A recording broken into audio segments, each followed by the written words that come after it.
Or if they were going to open. That's right. That voice sounds so good. Follow him at the podium. I don't know what it is.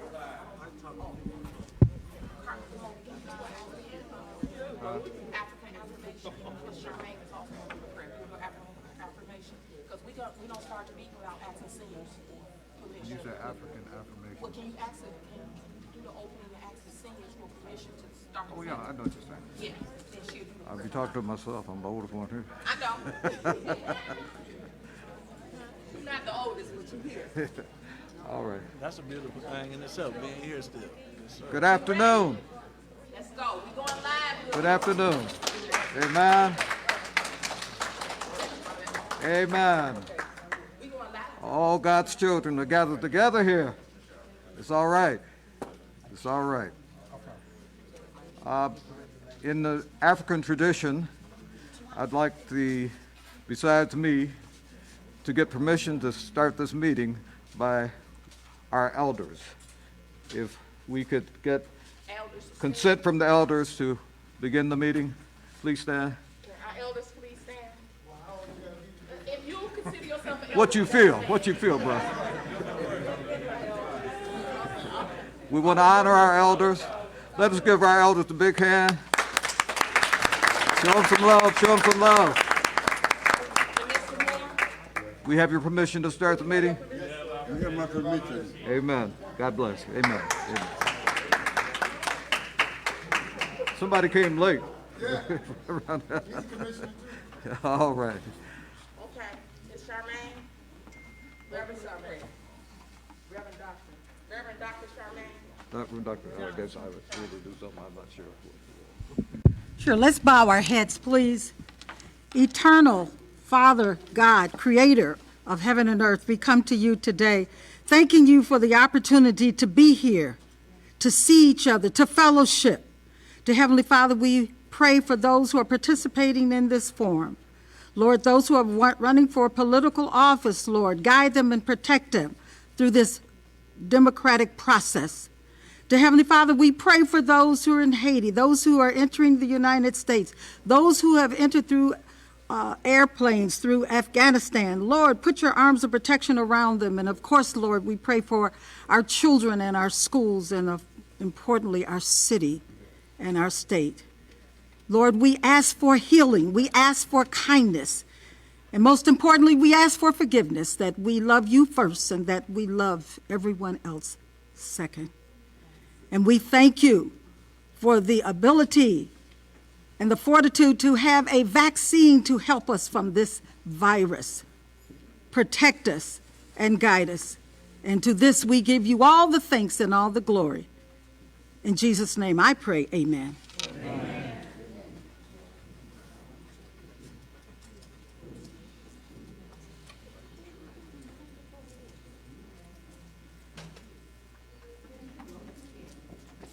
Happy Saturday, everybody.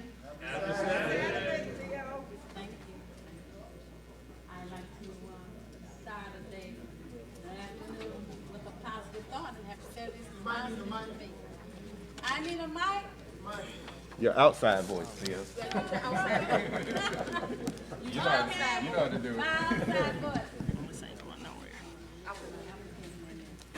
I want to say welcome to all of you who have come through the rain and the snow and the sun and everything outside. It started off really bad this morning, but the sun is shining. And I am very glad that you all are here. I want to let you all know, some people say they always see me, and you always say co-founder. Where's the other half of the coat? He's in this room. That's right. Reggie Crawford.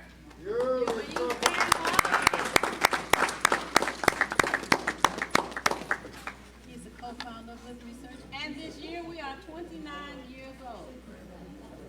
Next year we will be 30, and we're going to celebrate with a luncheon and all that good stuff. But today we've taken the opportunity to have the candidates to come so that you can speak with them, ask them your own questions. We have moderators here who also will be asking questions.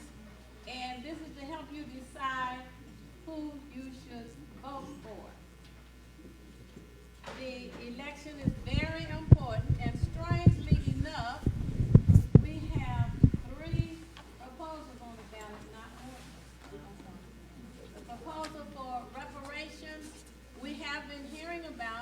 And I'm expecting Keith Williams, who has been sharing much information about it, to be on the various broadcasts that I host.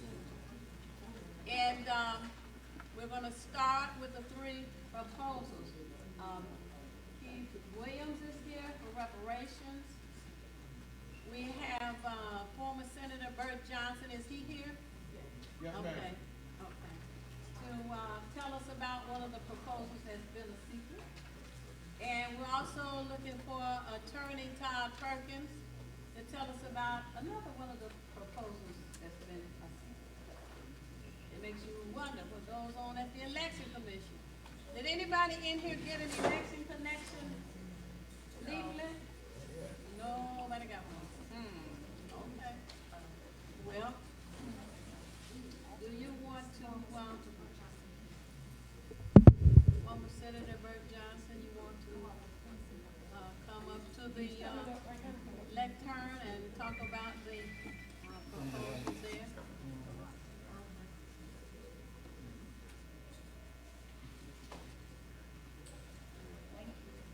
And we'll receive former Senator Bert Johnson from the hand.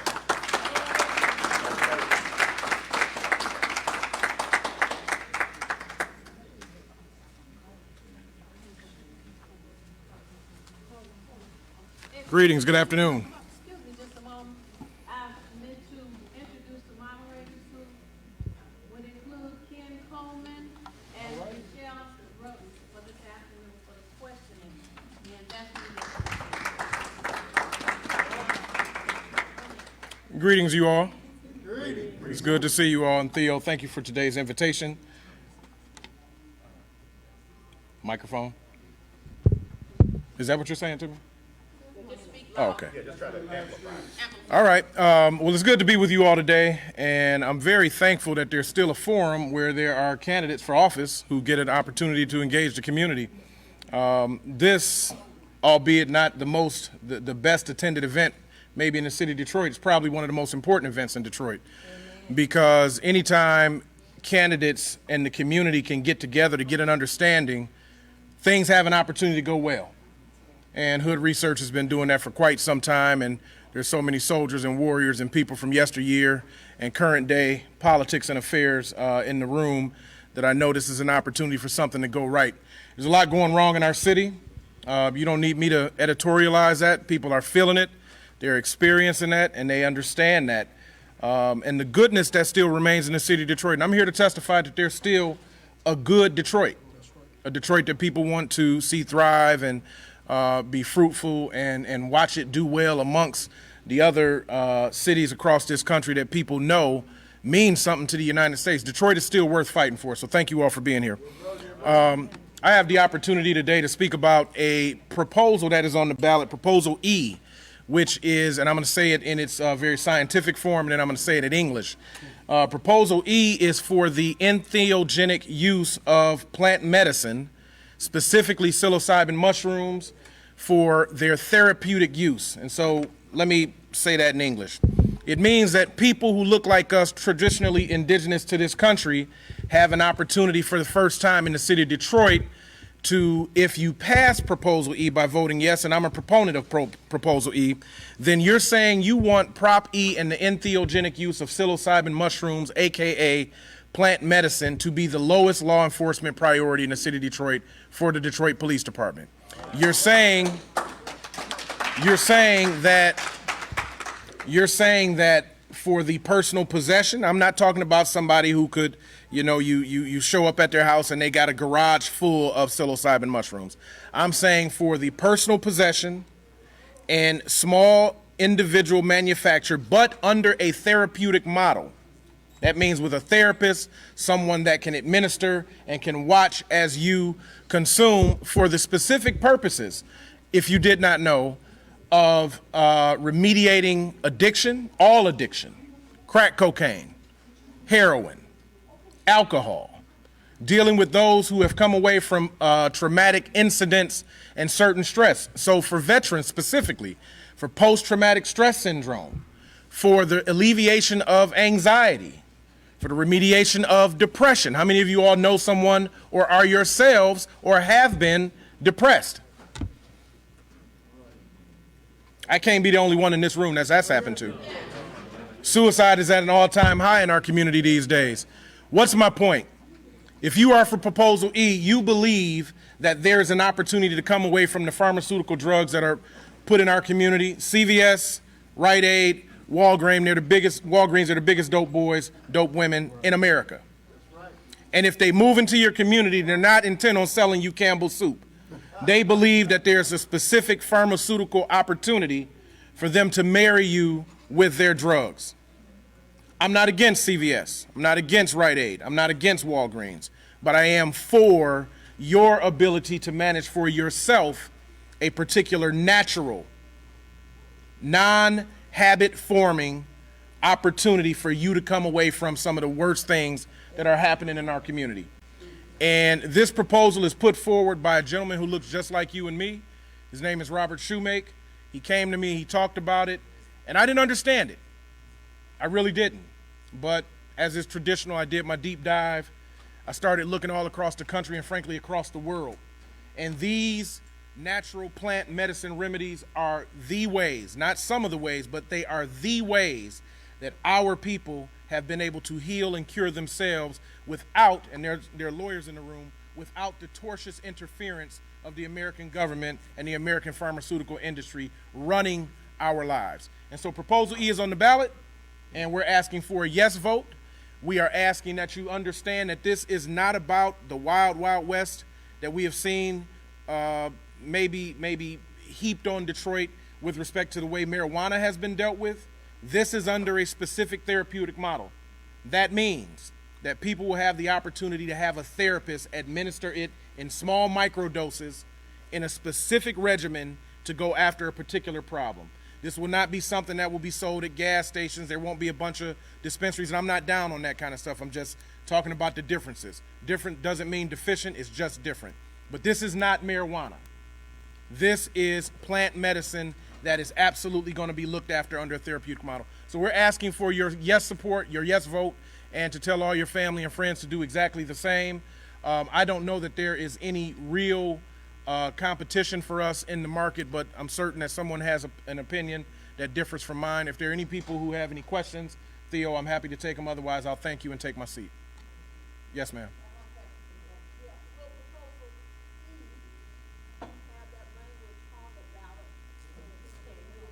Yes.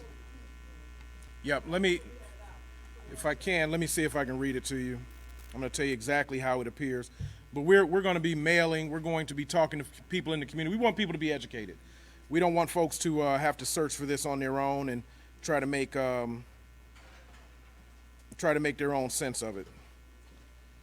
As it will appear on the ballot, it says, entheogenic plants ballot proposal.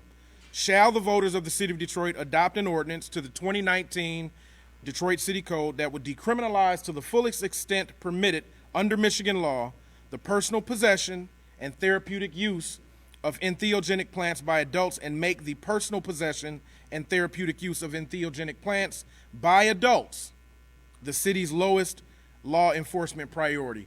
This has been ratified and passed in the city of Ann Arbor.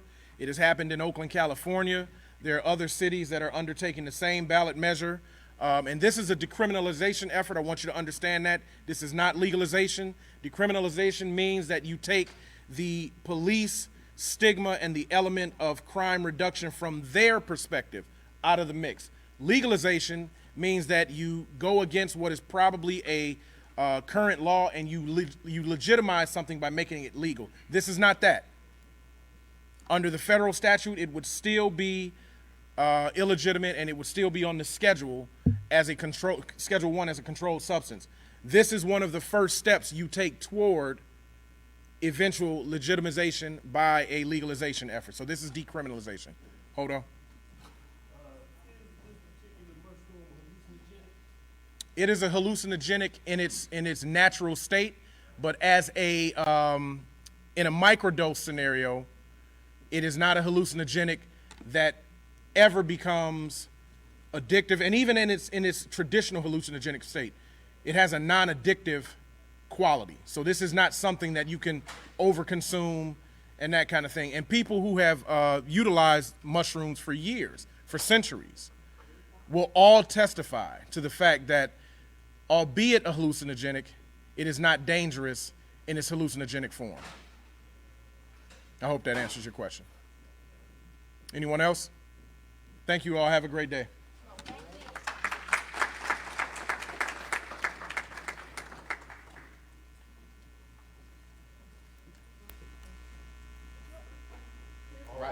Let's receive. Thank you so much, former Senator Bert Johnson. Give him a hand. Oh, one more question. Okay. My name is Bert Johnson, B-E-R-T Johnson. You're welcome. Thank you.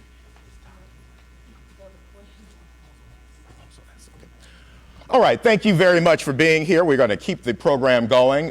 We have our next presenter on deck, as the baseball term goes, and he is a great learned attorney in Metropolitan Detroit. He is Todd Perkins, and he will tell us a little bit more about Proposal S. Attorney Todd Perkins, give him a hand.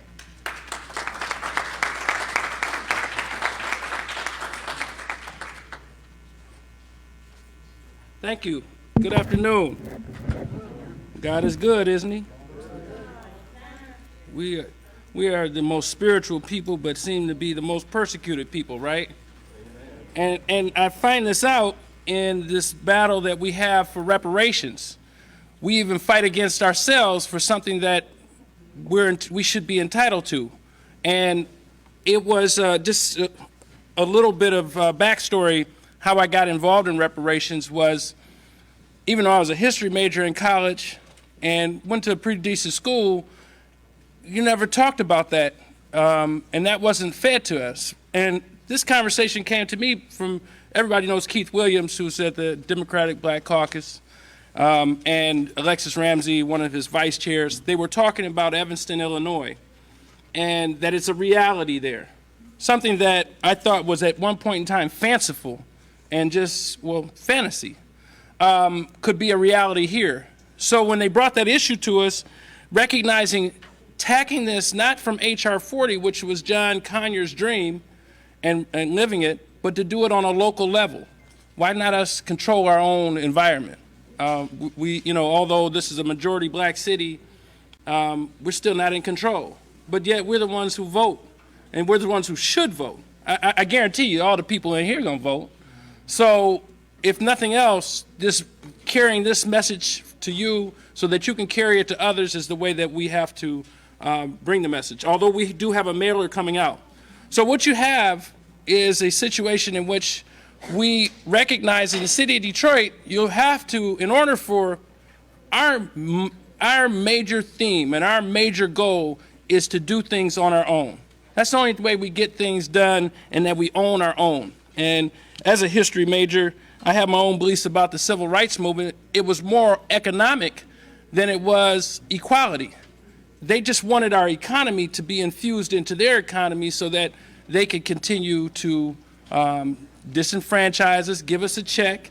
And look what's happened. Now, where we were a predominantly, well, I won't say predominantly, where we had all black businesses when I grew up in the 70s, look at us now. We're employees. And jobs aren't bad. But we do want to have that aspect of our society revived. So reparations, what is reparations? It's repair.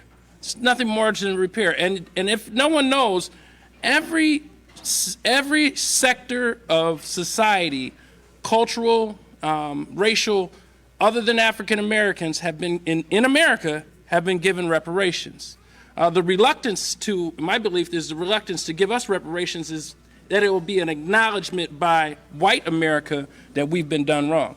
I don't think that anyone can disagree with that, but they want to say, well, I wasn't a slave. My parents weren't slave owners. I'm not a slave owner, nor were my grandparents. But the ball started rolling back then, and we never got a chance to catch up.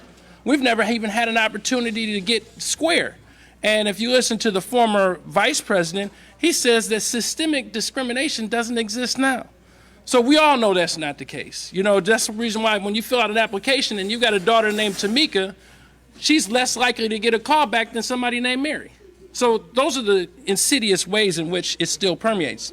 So what would happen? So we have reparations, a reality here. It's, you know, I always speak things into existence. It's going to pass. The polling indicates that it's going to pass. But what we had in this situation, and what I want y'all to get angry as hell about, is that they wanted to take at least one portion of it off. So it's Proposal R and Proposal S. And don't forget, and don't let them think, and don't let them divide and conquer us. We are all united in one. So Proposal R is the proposal from City Council that is asking, it's fairly simple to understand. It's asking the people, should the City Council create a reparations task force, essentially creating a mechanism by which reparations can be implemented. Now, our aspect of it is Proposal S. Proposal S essentially removes one portion of Section 12-101 of the city charter that would allow citizens of the city of Detroit to create future ordinances or legislation, laws, to appropriate money. So what am I saying? That Proposal S is to empower the citizenry. And now, don't get me wrong, other people say, well, that's fanciful because that might be, if you affect the budget, that might be unconstitutional. Well, you know something, I call it a ground game. One step at a time. You know, it's been 500 years that they've been doing what we've done to us. It's not going to be fixed overnight. But again, to empower ourselves with that, it's the first step. So what does it mean? Now, if City Council moves forward with Reparations Task Force, if they move forward, if they move forward with putting together and implementing reparations in the city of Detroit in a meaningful way, then, you know, we don't necessarily have to weaponize Proposal S. And when I do mean weaponize, I do mean taking your time, taking your vote, and bringing it to them and doing it yourself. Like I said, I started. I was an English a history major, but you write a lot of reports. You start off with the theme is that you're doing it yourself, and I'm back there right now. Because sometimes in our community, the only way we get it done is to do it ourselves. So I'm hopeful that with the positive vote on Proposal R, that City Council will listen to that vote, and City Council will implement a reparations task force, will implement reparations. But passing Proposal S is also in our back pocket to say, hey, if you don't, we'll do it ourselves. So again, Proposal R and Proposal S, we have a mailer going out. If you see it, it's the one with Harriet Tubman on the face of it. And, you know, let us not be the, as I recount, she's my superhero. And I'm paraphrasing a story that happened to her. And at the end of her life, they were giving her awards and accolades and talking about how many people she saved from slavery. And the lament and the heaviness in her heart was that she said, I could have saved hundreds more if they knew they were slaves. So let us not be them. And that's why this is the empowering moment. And just one more story is, it's so empowering that each and every step in which I've been involved, we created what we have is called the People's Voice. It's a 501c4, and that's the organization that's pushing Proposal S. And each and every time, and just for continuity purposes, I've always been the one to file the signatures. I know a lot of the faces here who have been down to that election commission. And each and every time I joke with the people up in front, they're very nice people, but it's not them that's in control. It's not the person who's an elected official who's in control sometimes. It's the theme and it's this undercurrent, even in Detroit, that exists. And each and every time I tell them, I say, they're gonna try to keep this off the ballot. We sit there joking. And so I submitted 3,900 signatures, 3,608 will pass. 1,215 were invalidated. Now, I'm not finished with that. If anyone knows, as being a lawyer, you know something, there's a ground game. I'm going to go back to that when we get a chance, but I'm looking squarely on November 2nd to pass this. But we're going to get back to that. And 1,215, but there's a 15-day curing period in order to fix that. So what did we do? This is a lady named, I don't know if she's here today, Zena Johnson. Man, she's one of the baddest ladies I've ever known in getting these signatures. I mean, boy, oh boy, she's got a street team, and it's tight, it's everything. You know, and so we come back with about 2,800 in about 10 days. So they didn't even count the total amount. They just said, you got enough, because we sent them in incrementally. They said, you got enough, that's 3,751, you got enough. I said, no, I want you to count them all. Well, we haven't gotten back to that, but they understand I'm going to come back to that. So then it goes to city council once I had the sufficient number of signatures. And remember this name, Gina Avery Walker. Gina Avery Walker is the individual who signed and said my signatures were valid. So different than a candidate petition is a referendum petition. A referendum petition requires an affidavit. So if anybody's ever filled out a candidate petition, they got to sign that circulator thing. A referendum has to also have an affidavit, meaning that person also has to have a signed name and notarized. That's on the back of our form. So that individual validated our signatures, which caused us to be able to move forward. At some point in time, the Election Commission decided to take this off the ballot and vote no to put it on the ballot. Now, we're not going to accept that, right? We've been told no all our lives, but it's important for us, whether we win or lose, is to fight. So the letter says legally not sufficient. How am I supposed to fight that? So I had to order the minutes. So they waited 6 days, and if anyone knows anything about elections, they move quickly. And you wait 6 days is a lifetime in elections. So they notified me 6 days later through an email. So it took me another day or two to get the minutes. When I got the minutes, I recognized they hadn't read the ballot. They're taking somebody else's information. Maybe I'm giving them the benefit of the doubt. And they're saying they don't understand what I'm asking for, but yet I know if it wins, I know what's going to happen. That's incongruent as I've ever heard. This doesn't make sense. So we filed a lawsuit on August 27th. All right. I got time, Ken. August 27th. And what happened, September 10th, we're in court, and I get this affidavit from Gina Avery Walker, who validated these signatures, who said our petitions were only 1 page. Yet, when Judge Kenny brought those signatures down after we had this contested hearing, all 600 of them had 2 pages. And again, that's not over with either. But again, Judge Kenny did the right thing. We're on the ballot. Look for it. Proposal S, Proposal R, we are combined in one in bringing reparations to the city of Detroit. Thank you. RS. Thank you so much, Attorney Perkins. We'll take up to 2 questions. If you have a question for Attorney Perkins at this time. Not a question. Brother Adams. So the technical amendment to the charter to allow for citizens or authorize council to appropriate based on what Proposal R said. Now the brother's a lawyer, right? So yeah. He's spoken the law. Now, yes, it is because we don't appropriate money. That would not be constitutional. And that's what I was talking about, the workaround that comes later. What it does is it takes out the restriction that's in the charter that says citizens cannot appropriate money or make legislation to appropriate money. Yeah, it will be city council that does that, but we can at least make the law to direct them and tell them what to do. So just understanding that the attack will be yes for reparations, but no on the second piece because it's going to bankrupt the city. We know it's coming, we might as well put it out there. It's coming out there, but I think it's even more insidious than that. It's going to be no on reparations, but they can't say it. They can't say it, you know something, but they ain't for it. I mean, because if they were, they'd be here. They'd be at each and every corner talking about, we wouldn't have to have the petition come on the ballot. We wouldn't. They would have already done it. All right.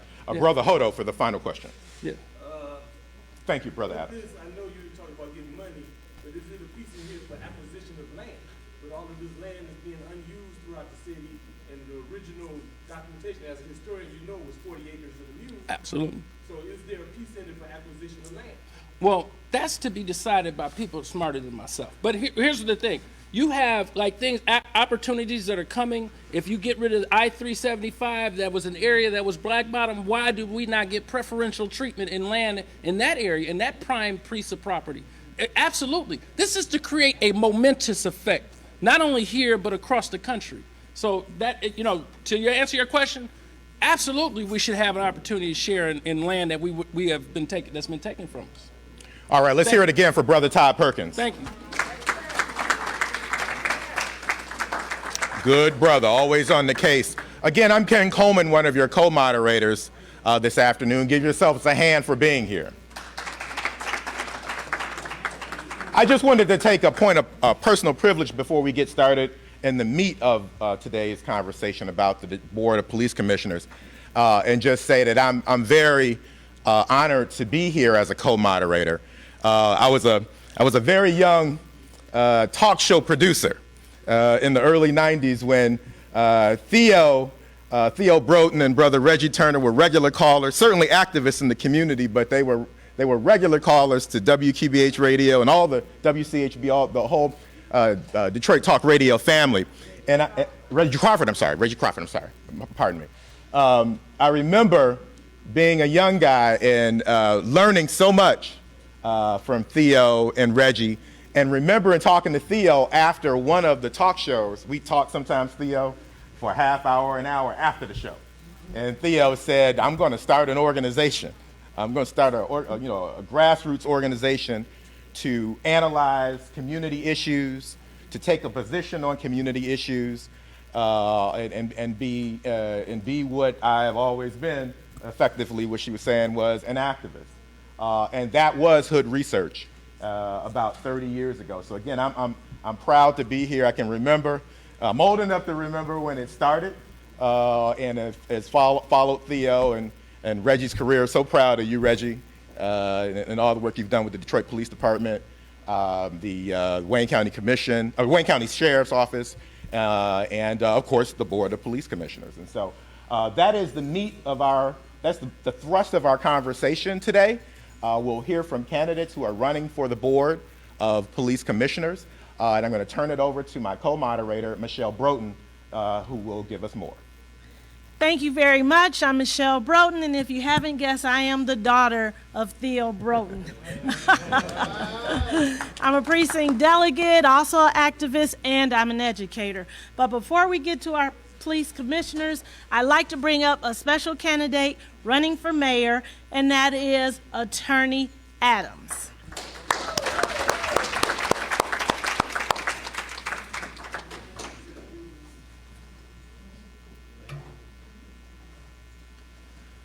Thank you, Michelle. Thank you, Theo. Thank you, Hood Research. I'm not going to be long because you come here to see candidates actually debate issues in our community. I think it's incumbent upon us to understand that the possibility of having a debate is to allow people to understand and hear what candidates actually have to say and have to defend their platforms. And when you have a candidate who so high-handedly refuses to debate and hide behind lies, he talks about speech. I call it lie speech, because if you look at the justification of what he said, why he would not debate, it's a single tweet relating to how blacks are having a hard time buying land in the city of Detroit. And so this debate today is about transparency. It's about how we police ourselves, how we really transform our community, of how we can police ourselves and do things in a much more positive manner. And so I thank Hood Research for having the guts and these candidates for showing up, because they didn't have to show up to debate the issues that are impacting their lives. It's all about transparency. It's all about getting to the truth. We have a truth in our city that we all understand, that there is a high level of high-handedness. There's a high level of arrogance. There is a high level of disrespect for the voters in this community. There's a lot of money passing hands, people getting paid off, and we're going to call it out see it for what it is, because if we're going to really move our community forward, we have to be about the business of informing people on how to protect their rights. And so thank you, Michelle. Thank you, Hood Research, for allowing me the opportunity, and thank these candidates for having the courage, not being cowards, not being scared, to come forward to put the ideas forward to the community. Thank you very much. Thank you so much, Attorney Anthony Adams. Give him another hand. Candidate for Detroit Mayor. Before before we turn it back to Michelle, who will start the introductions of the candidates, wanted to offer a brief history of the institution that we're talking about today, this afternoon. I know many people in the room, and y'all know that I'm passionate about chronicling Black life in Detroit. I'm honored to be one of several people in this town who helped to raise that history, chronicle that history, and offer it to not only the current generations, but hopefully future generations. The Detroit Board of Police Commissioners has an origin that really goes back to the 1960s, at least in its most formidable sense. Jerry Cavanaugh was mayor of Detroit in the 1960s, elected in 1961, and served until 1969. During that Cavanaugh administration and tenure, there were many Black organizations, the TULC, the NAACP, GOAL, the organization led by Reverend Albert Clegg, and organizations led by many people who felt like Black people were catching hell from the police, actually being murdered by the police, actually being harassed by the police. Not an unfamiliar story, right? We still struggle with that. That's right, but that's right, brother, current events. But what was happening in the 60s is these organizations went to Mayor Cavanaugh, who was a liberal Democrat, and said, we help you to get elected, Mayor Cavanaugh. We want you to start and implement a police trial board, a body that would police the police, a body that would look at issues around police brutality, that would investigate allegations of brutality and other criminality, including murder. Well, long story short, Jerry Cavanaugh came up with all the excuses why it couldn't happen. Well, NAACP, well, TULC, the charter says you can't do it. We can't do it. And it was humana for 2 terms, 8 years of Jerry Cavanaugh's tenure. Then finally, the NAACP and a man named Coleman Alexander Young. Y'all remember him? Coleman Alexander Young, y'all will remember, was a state senator at that time. And Coleman Alexander Young and the NAACP said, we are going to start a ballot petition to place on the ballot the issue of a police trial board. That's what they called it at the time. That's the concept at the time. That effort was in 1969. Well, unfortunately, they fought hard, but Coleman Alexander Young and the Detroit NAACP fell short. Did not get the requisite number of petition signatures to place this trial board issue on the ballot, just like the proposals, in the same way we were talking about the proposals earlier. But what did happen was, what Jerry Cavanaugh did do is say, you know, the charter hasn't been revised since 1918. And this was 1969. Cavanaugh said it hasn't been, he said it hasn't been revised since 1918. And Cavanaugh said it's time to put a question on the ballot in Detroit as to whether or not we want to revise our ancient, antiquated, and old charter. And guess what happened? Who was voting in 1970? Who was a voter in 1970? Who remembers 1970? You will remember, Dr. Telford, Dr. John Telford, you will remember that voters said, yes, we want to revise our charter. So we had a charter revision commission that was seated in early 1971, and it met for 2 years. One of the major things that came out of that charter revision was the Board of Police Commissioners. It took more than a decade of work and activism to have it happen, but it did happen. And on July 22nd, 1974, the very first Board of Police Commissioners convened. Who were some of those names? Doug Frazier, former UAW president. Who remembers Susan Mills Peake? A community activist. Linda, I know you do. But Susan Mills Peake was young, but Susan was in her early 20s, but she was sharp. And Susan was on that panel. Also remember Reverend Butler, Reverend Charles Butler, Mayor Young's pastor at Calvary. He was on that panel. And Linda, you as a learned attorney, you probably remember Edward Littlejohn. Of course, he's from the press. All right. Wait a minute. So it was a powerful group of 5 people, right? And so they convened first in 1974, and that process, in terms of that 5-member body appointed by the mayor, carried on its work for decades. I was a member of the 2009 Charter Revision Commission, and we had an idea which essentially said, listen, let's get some more voices on the Board of Police Commission. Let's make sure that there's somebody in every district in Detroit. Make sure there's at least one person on the Board of Police Commissioners. We placed that on the ballot in 2011. The majority of voters approved it, and so now our police commission was expanded from 5 members to 11. And that's where we are today, and that's what we'll hear. We'll hear from candidates who are running for those offices, but I thought it was important. Many of you know that history, but it's important for our audience, our larger audience, perhaps might be younger, to understand how we got here.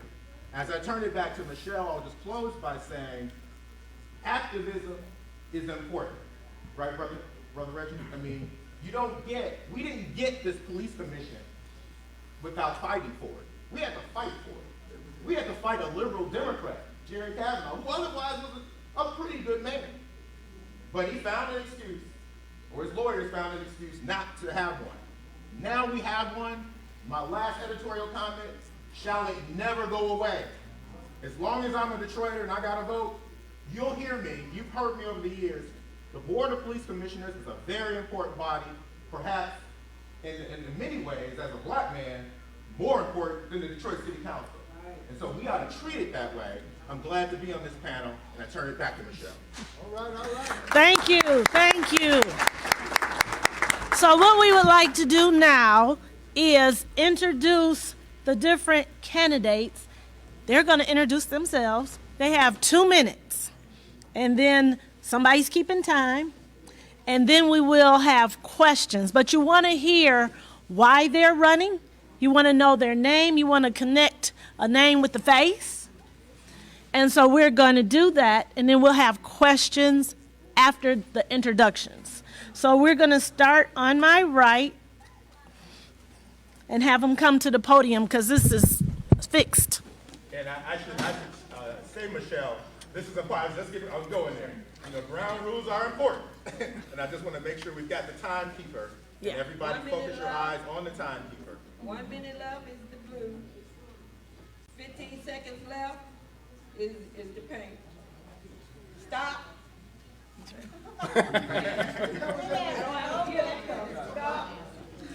You can come to the mic. And I should point out again, your moderators today are myself, Ken Coleman, and my co-moderator, Michelle Rose. Good afternoon, everyone. Good afternoon. My name is Ricardo R. Moore. I'm a candidate for Police Commissioner in District Number 7. How many residents here live in District 7? Raise your hand. All right, we got good representation. All right. I've been on the Police Commission before, but before I start talking about my commission, I got to talk about how Hood Research has kind of mentored me along. You know, a lot of times when you're a police officer, you don't see things from a community lens. You see it from a police lens. And when you have mentors and people who care, they grab you by the collar and tell you, hey, this is not the way the community likes it.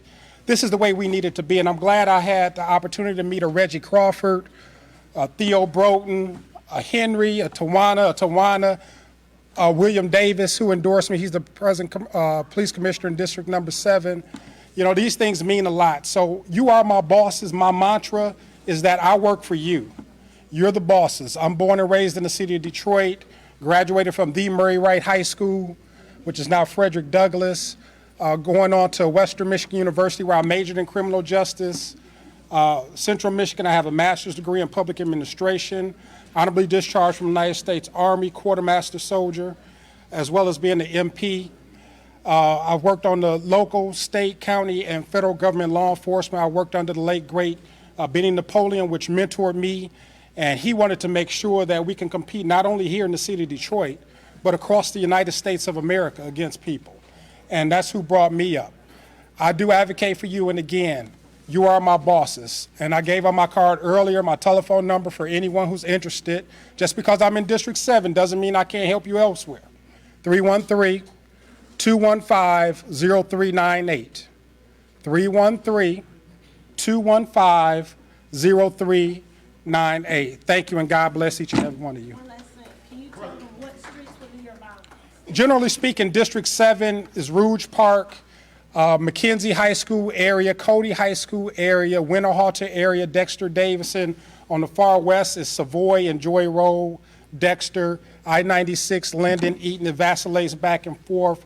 Tireman border on the south, as well as Grand River. And that's the general borders. Thank you. Thank you. And candidates, go ahead. Candidates, be sure to wrap into your presentation, your boundaries, so people know what the community in which you want to represent. Good afternoon, everybody. My name's Lavish T. Williams. I'm running for police commissioner for District 2. I'm a long-term resident from District 2, Mumford Mustang alumni. Yes.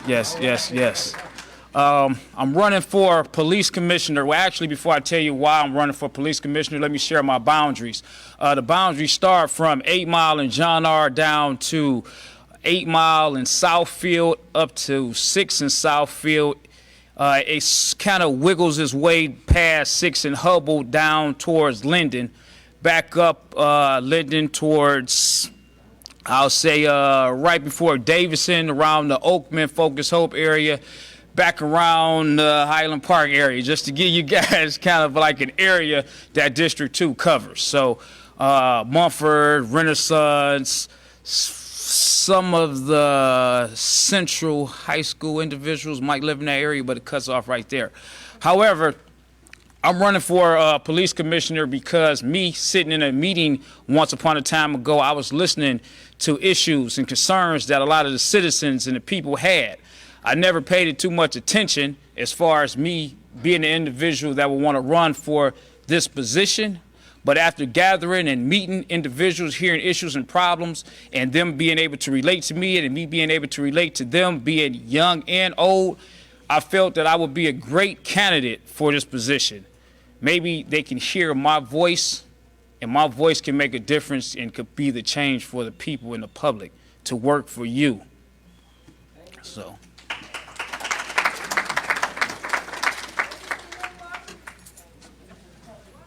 Lavish Williams. Lavish Williams. Good afternoon, everyone. I'm Robert Olive. I'm the Associate Pastor at Church of the Messiah, running in District 7. District 7 pretty much is from Ann Arbor Trail to the west side of Dexter, for the most part from Ford Road to Linden. I'm also the chairman of the Next Generation Leadership for the Southern Christian Leadership Conference, and founder of a nonprofit organization called Righteous Sons. For the most part, my main reason for running was when I was going over, reflecting on how we kept on, finally was able to look at Black Lives Matter, right? Not that it's more important, not that it's more elite than the other, other races and things like that, but that it just mattered. And then I had to also reflect on the fact that because we say that Black Lives Matter, that means that all of our voice need to be equally heard. It needs to be properly respected and represented. And so I looked at the approximately 150 people, 150,000 residents in the city of Detroit that has some type of criminal background and how they haven't had a voice. We talk about cutting recidivism rate, and we're talking about people returning back to the community having a fair chance. And so as a returning citizen myself, who has completely changed my life around and made so many amazing triumphs, to let it be known that my past truly is the past.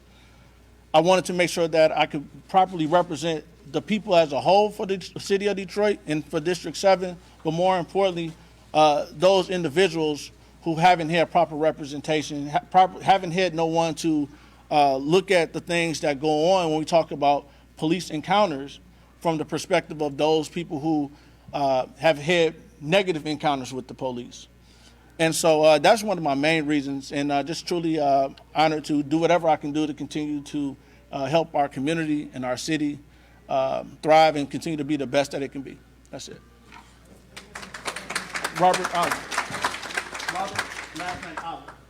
And candidates again, please in your comments. Oliver, O-L-I-V-E. And candidates in your comments, please open and close with your name and wrap into your comments the community in which you want to represent. Both boundaries. Good evening, everyone. My name is Landis Spencer. I'm running to be the police commissioner for District 6. District 6 boundaries includes the very far west side of the city, so like right before you get to River Rouge. It goes through all of southwest Detroit, and then it goes up Woodward right by Wayne State's campus. My background is that I'm a community organizer. I organize with the Democratic Socialists of America. I was the co-chair of the Black and Brown Alliance inside of that organization. And one of our main issues was policing, and still is policing. And that came to a head last year, as we all know what happened with George Floyd. The entire country had an awakening with police violence and basically what all of us know, right, as being Black people in the city and how we interact with police. And so after that awakening, we wanted to bring our concerns about the department, to the Board of Police Commissioners, to our own community oversight body of the police department. And unfortunately, we were met with blatant disregard for the concerns that we had and the community had around policing. And so that was one of my main motivators to run. I'm mainly running because we need to rethink of how we do public safety in this city. Our current model is very expensive and it's not keeping anyone safe. Year over year, we increase in crime and we're the most dangerous city in America. And yet, year over year, our police budgets increase. And what that means to me is that we're not doing things that actually keeps us safe. We need to put money into things such as mental health care workers that'll keep us safe and not facial recognition technology or military weapons. Thank you. Landis Spencer, District 6.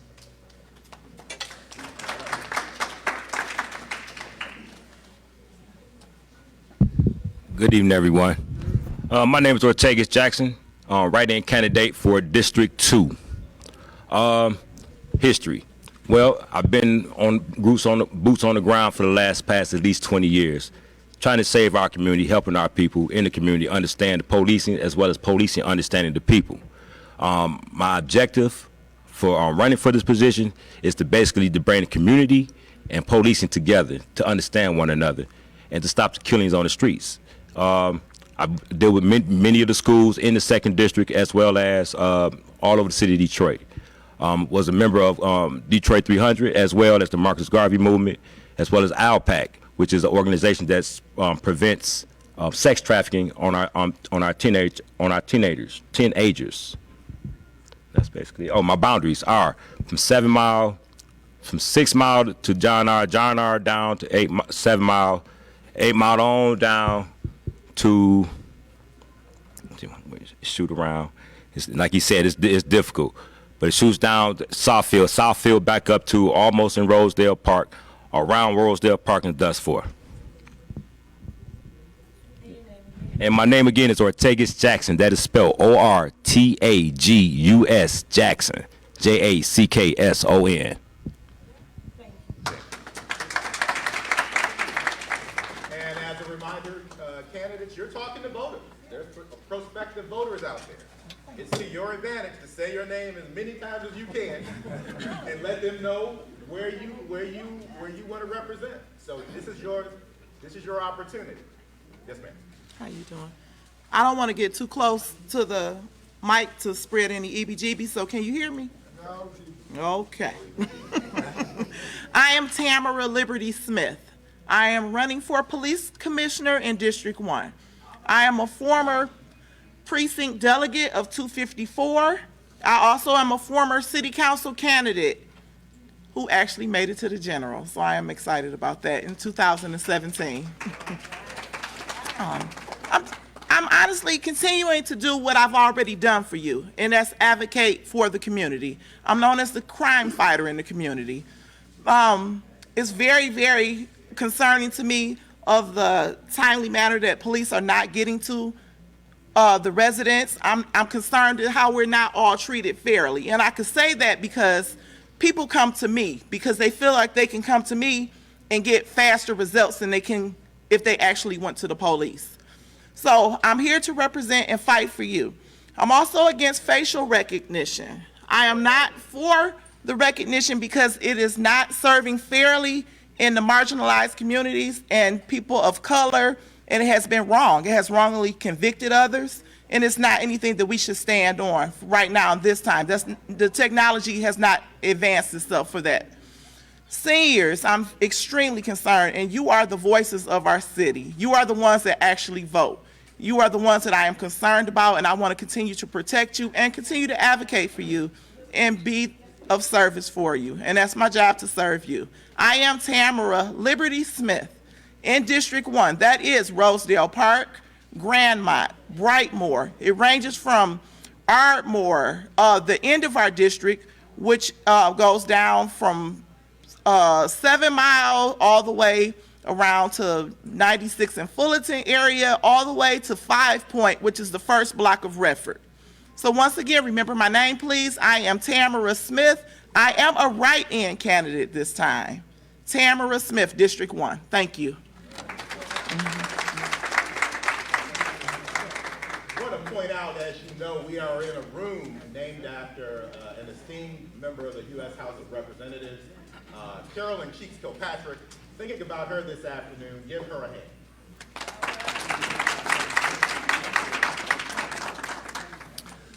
Hello, my name is Stephen Boyle. I'm running for police commissioner as a write-in candidate in District 3, that's Northeast Detroit. To give you an idea where District 3 is, District 3 is located, it starts at the corner of Harper Woods in Detroit at 8 Mile as east of Gratiot and comes across at 7 Mile to Gratiot, comes down Gratiot to City Airport, goes across from City Airport to Hamtramck, north from Hamtramck up to 6 Mile, across 6 Mile over to John R., comes up John R. to 8 Mile. So that is District 3. Who am I as far as a person in Detroit? I have been an activist in the city for the past decade. I started my activism mostly around Occupy Detroit. And many people know me from those years and marching through the streets, and we've had plenty of police encounters, good and bad, along the way. We've attended city council sessions and other bodies of the government. Many of the efforts were questionable as to whether it was anarchist or was it actually just a progressive movement. And I'll say that many of us actually saw things like the Green Party as a potential party for us to be activists and engage in politics. While it may not be very well known, it is a very progressive party. I am proud to be part of that. I'm also proud to be a member of the Metro Detroit Democratic Socialists of America as well. Things that I did while I was in that group, I was part of Free Detroit No Consent. We worked very hard against the bankruptcy and in the consent agreement as well. I did a lot of research. You can ask those people that were close to me. We wrote a lot of opinion papers on different topics. We have, I would like to remind you that I'm going to be a write-in candidate. My name's Stephen Boyle. It's spelled S-T-E-P-H-E-N-B-O-Y-L-E. And if you're going to vote for a write-in candidate, you need to know that you're going to fill in the blank on the form and you're going to fill the circle, the oval, next to it as well. Because if you don't fill the oval next to the write-in candidate's name, it won't be counted. I hope to have your vote. And thank you.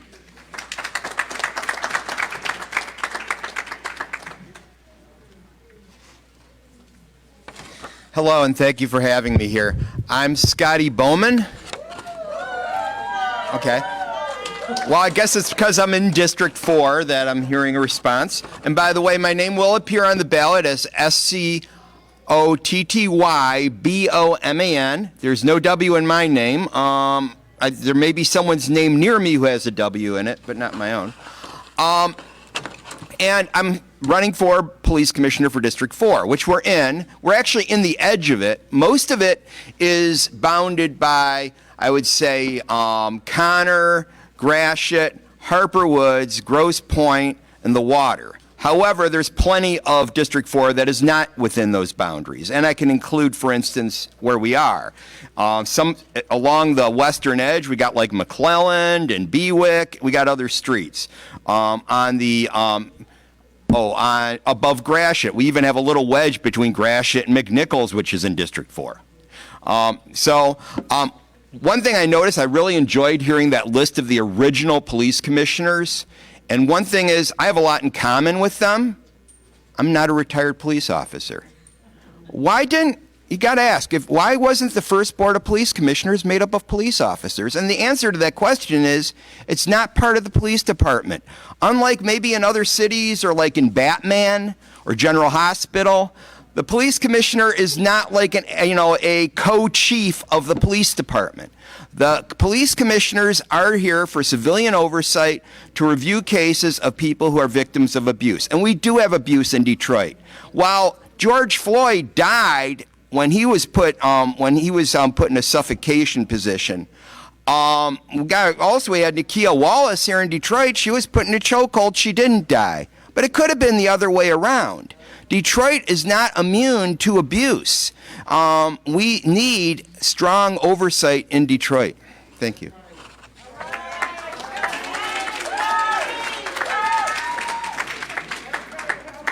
As a historical note,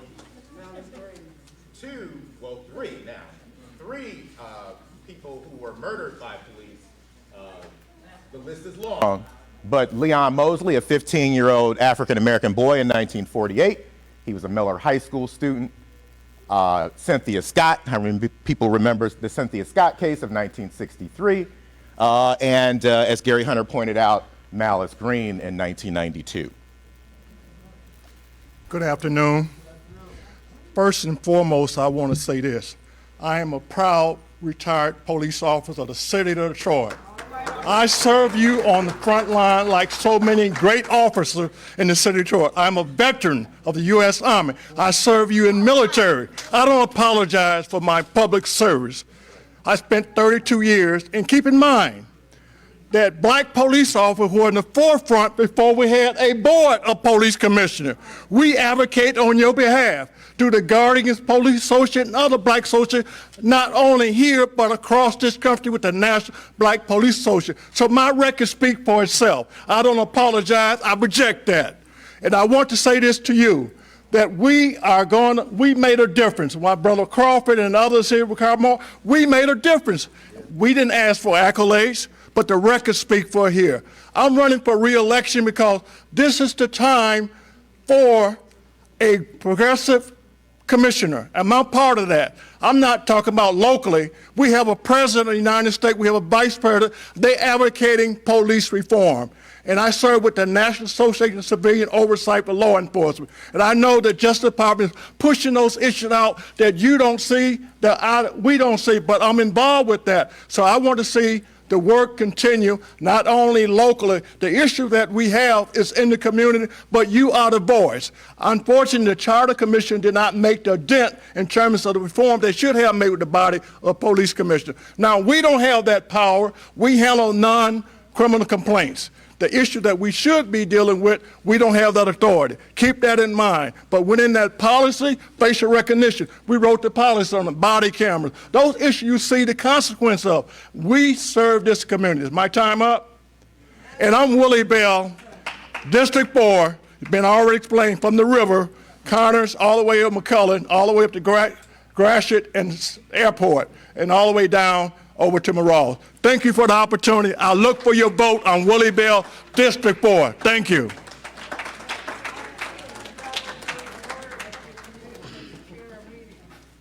And as we wait for the other candidate to come up, remember, policy is important because with policy change comes the better way that we can enjoy how we live in our community. Thank you. How's everybody doing? My name is Brian Ferguson. My name is Brian Ferguson. My name is Brian Ferguson. I'm running for District 1 Police Commissioner. The boundary is, in a nutshell, Telegraph to 8 Mile, Southfield, Greenfield, and Schoolcraft. I just resigned being president of Schoolcraft Improvement Association after 12 years. I stepped down so I can run for this position here. I didn't want this to get in the way from my good work I did with Schoolcraft. All right? I'm running because I believe in this city. I'm for the right. I've always been for the right on both sides, police side and the citizen side. I've actually won a citation from the Board of Police Commissioners a few years back. I was also voted and won Neighborhood Community Leader of the Year for City of Detroit. So this is what my parents brought me up to be, a leader. So I'm an out-of-the-box thinker, and I want to bring some policy, out-of-the-box thinking policy, to the City of Detroit and the district that I'm going to serve. Again, my name is Brian Ferguson, and I'm running as a write-in for District 1. Thank you. B-R-Y-A-N. B-R-Y-A-N. And that's Brian, B-R-Y-A-N. Thank you.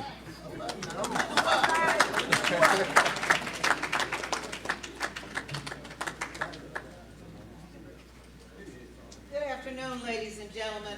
I'm Attorney Linda Bernard, and I don't always hear as well as I need to, and I don't know if you can hear us well, so I choose to stand here.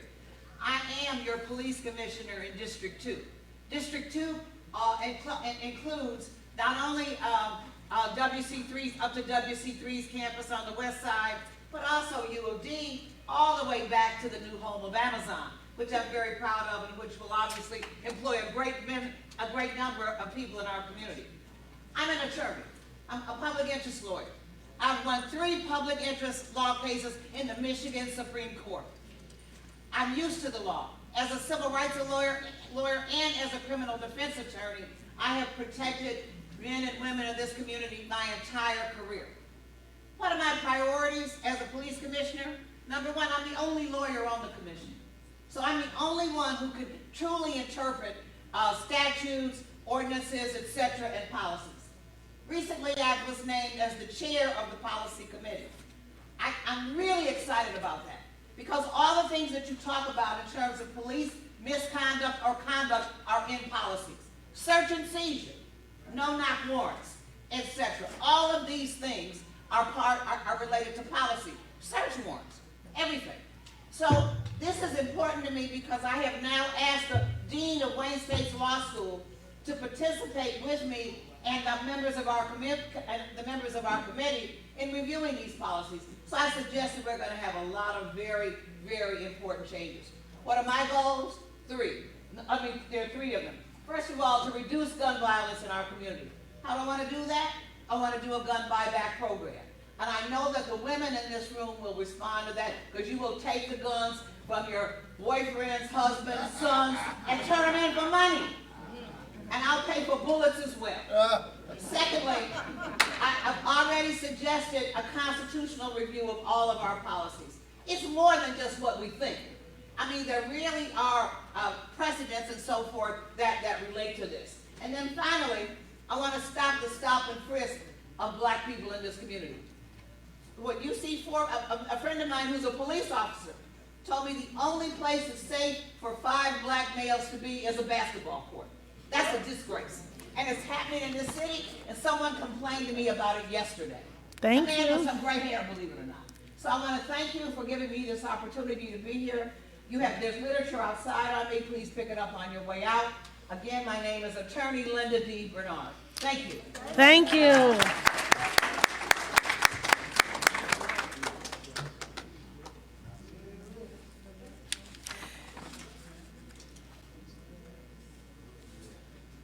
Thank you. And again, they have 2 minutes.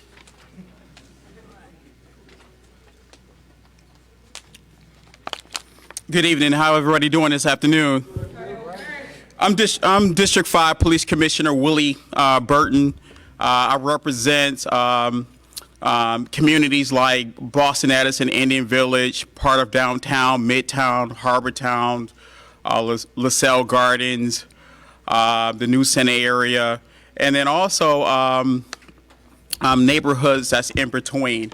I'm running for a third term on the Detroit Board of Police Commission. Here's why. When I look at situations like in 2014, 2015, in Baltimore, you have brother Michael Brown that was gunned down by the police. You look at a situation in Ferguson where another black man was killed by the police by the name of Freddie Gray. But we also look at situations here, a little bit more close to home. And so Aiyana Jones, who was also murdered and killed by the police right here in America's blackest, poorest city like Detroit.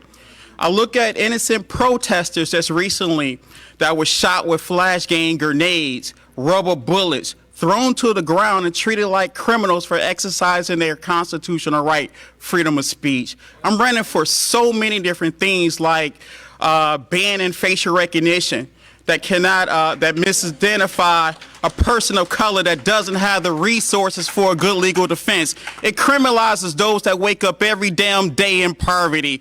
I still say shut it down. I'm looking forward to serving with new commissioners in January, like Tamara Smith coming out of District 1, Lavish T. Williams out of District 2, former Commissioner Ricardo Moore coming out of District 7, Scotty Bowman coming out of District 4,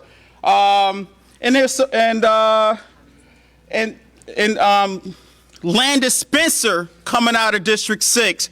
We need a board that's going to represent the people and not be an appendage to the chief or the mayor. In Detroit, we stand up. In Detroit, we stand up. In Detroit, we stand up. Good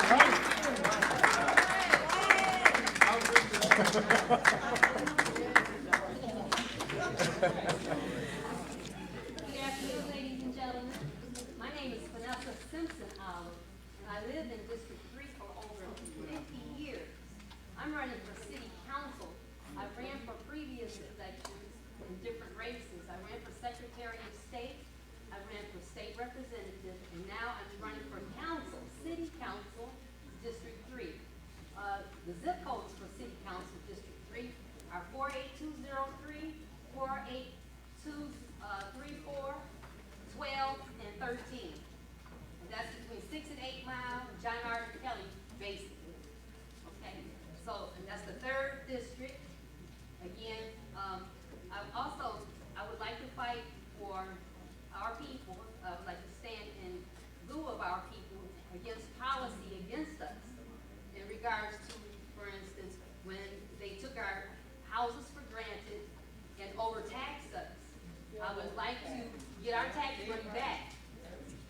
I would also like to help them figure out what to do with our infrastructure, because this flooding is ridiculous.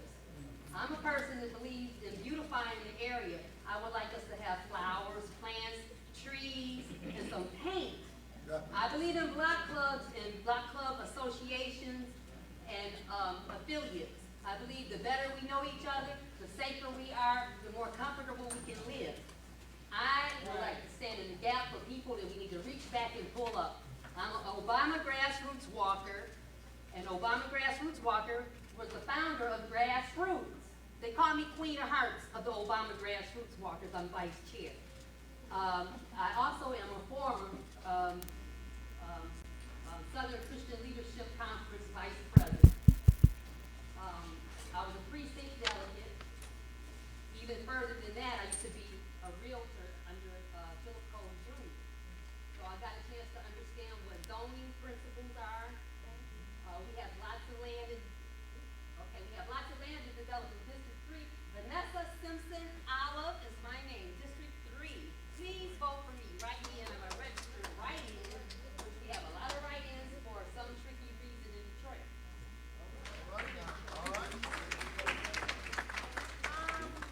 As you know, Hood Research allows equal time. There is another candidate here. I do apologize. I didn't know we had 2 city council candidates. His name is W.F. Hoda. Could you stand up?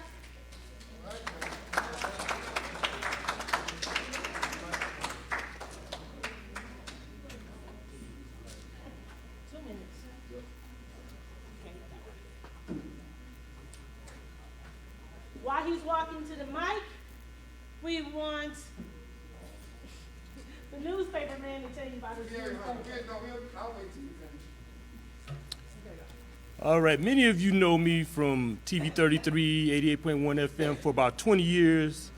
I covered everything from community activism to some interviewing folks like John Conyers. I interviewed the man who was in charge of finding all the dead bodies at the 911 site, and I've interviewed many politicians on city council, mayoral candidates, as well as I've been doing a whole lot in the city of Detroit over the last 30 years, way before Obama was even thought of for a candidate. And I'm one who usually likes to follow the protocol that's set forth for a meeting, and I don't barge my way in. Now, I've lived in District 3 for 55 years. 55 years. I'm 57 years old. I've been living there 55 years. I've been everything from a football coach at Pershing High School to captain of the Pershing High School football team when I was in high school. I've been mentoring young men through Pershing through an organization called Brothers in Transition. I've mentored young men in the Rites of Passage program at W.E.B. Du Bois Preparatory High School. I've donated information concerning black inventors to then Timbuktu Academy, where we gave them how many patents they had as well as who patented them. But not only that, I've been one of those who've been in the community. I've sat on board of directors of community centers such as the Northern State Fair Neighborhood Health and Empowerment Center that was defunded during the Kilpatrick administration.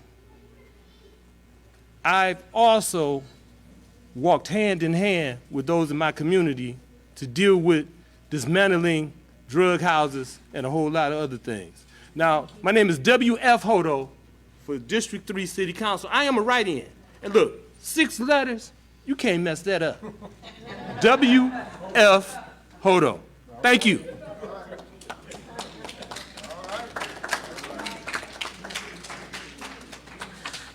We are going to have Gary Hunter explain to you about his paper, and then I promise you we're getting the questions. You got 2 minutes. Thank you. Look, first of all, let's give Hood Research a round of applause. Can we give them a standing ovation? This is the only forum that I've been to in the last 2 or 3 months. I only get one stand. Y'all don't want to stand for Hood Research? Just stretch. Just stretch 7 miles. It's all to stand. Somebody know y'all now that didn't know y'all, so all y'all should be standing. And I take it serious because I travel a lot. And I'm telling you, whether it's Atlanta, Augusta, whether it's New Jersey, wherever I've just come from, we don't really have people telling us about what's happening with our elected officials or those dreaming of being elected officials. So I want to thank Theo and her whole team, the electrical guy back there, the sound guy, her spoiled daughter, and everybody. Michelle, I forgot my name. And I say that, Theo, not just because you're here, but we wait till people die to say something nice. And I want to appreciate you and the team while you live. And right now, we've seen more people die in the last 2 years than we've ever seen. Even as a preacher, I've seen more folk die. So can y'all learn to at least turn around and appreciate people? Look at your neighbor and say, I appreciate you. And say, I hope I didn't lie. Now, I'm going to say this, and y'all can just look at the paper. That was off the cuff, but let me say this. We just put out over 400,000 copies of these. I can't have cheap ass because the printer ain't cheap. The graphic artist ain't cheap. You need to step up to the plate if you want to be in the shot news. I try to work with people and I tell them, I'll work with you. And if you listen when I say I'll work with you, candidates, listen. But it's amazing to me, no offense to the white people who don't apply. Y'all spend all that money with white printers, all that money with white mailers, and then you want to come to me and act like you don't want to spend no money. I just did every apartment building, every condo association in Detroit in the last 3 days with a half-broke leg. We doing the work. Please appreciate the paper. Please, if you need to know where to get it, you can call me at 313-44. It's on the back of the paper. My direct cell number. Don't call me with no foolishness, because I'm a cussing preacher. I will cuss you out.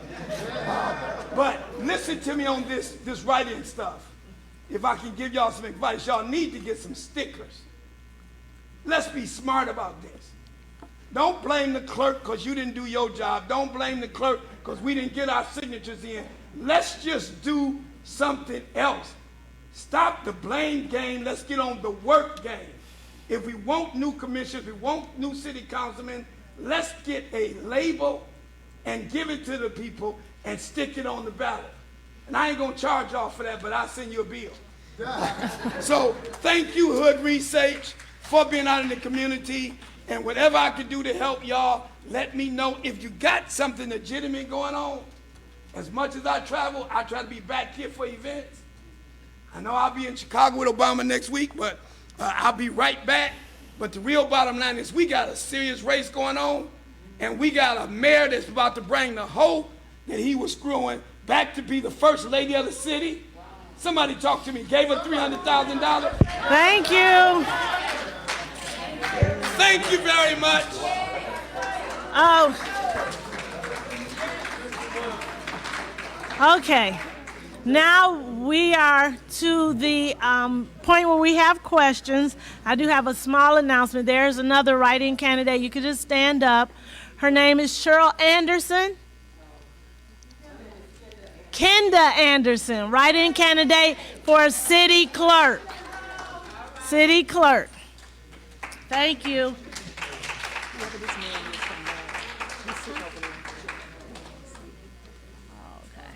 Okay, so we have the police commissioners. Some have talked about the facial recognition technology. That was a question from some members of the community. So any one of them can answer your questions, and I'll try to be democratic about it. Raise your hand, and I can point to you, and use your cheerleader voice, your playground voice, so they can hear you. So who wants to ask the first question? Right here?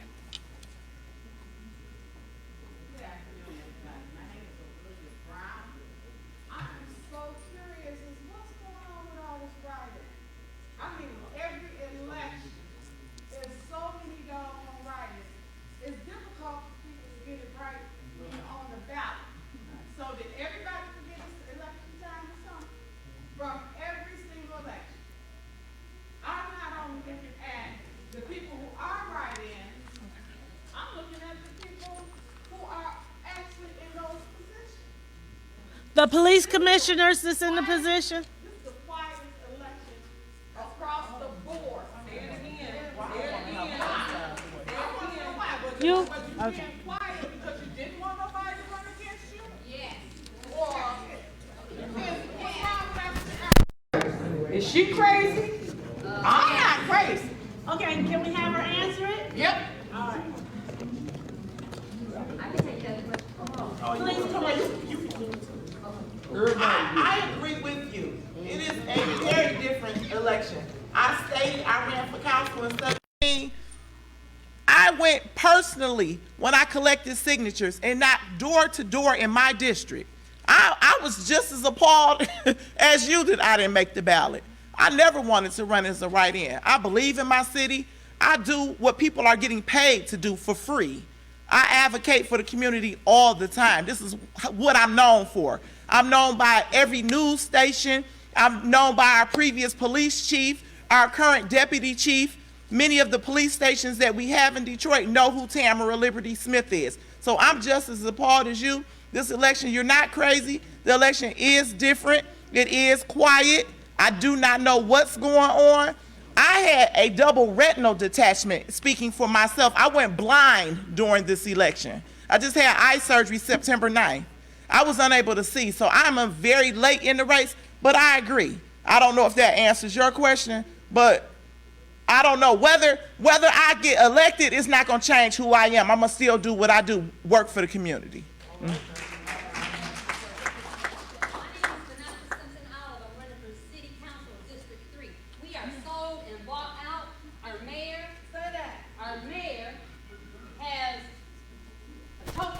Detroit. Come on. He's choking out the vote. That's right. He's choking out the vote. Say it. Don't you let him. You gotta vote. You gotta get your family out there, That's your right. friends, your children. It's so important to turn out the vote. They choked us off the ballot. Okay, I collected my votes myself. Okay, I collected my votes myself, and they took over 300 off. And I know they were right in the middle of my district. How could they be wrong? I don't understand. Every person said they belong to my district, and I saw that they did. So they took 300 of them away.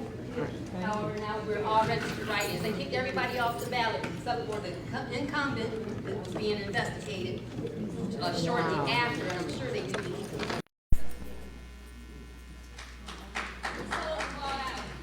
Hi, my name is Stephen Boyle. I'm running as a write-in for District 3. This is STEPHENBOYLE. And what happened for my campaign, let me make sure that you can hear me. Is that better? Can you hear me? All right, I'll speak up louder. Let's use the voices we use in the street. All right. What happened in my campaign is pandemic hit. And it didn't just hit, it hit in the building I live in. Now, do you want me going out gathering my signatures?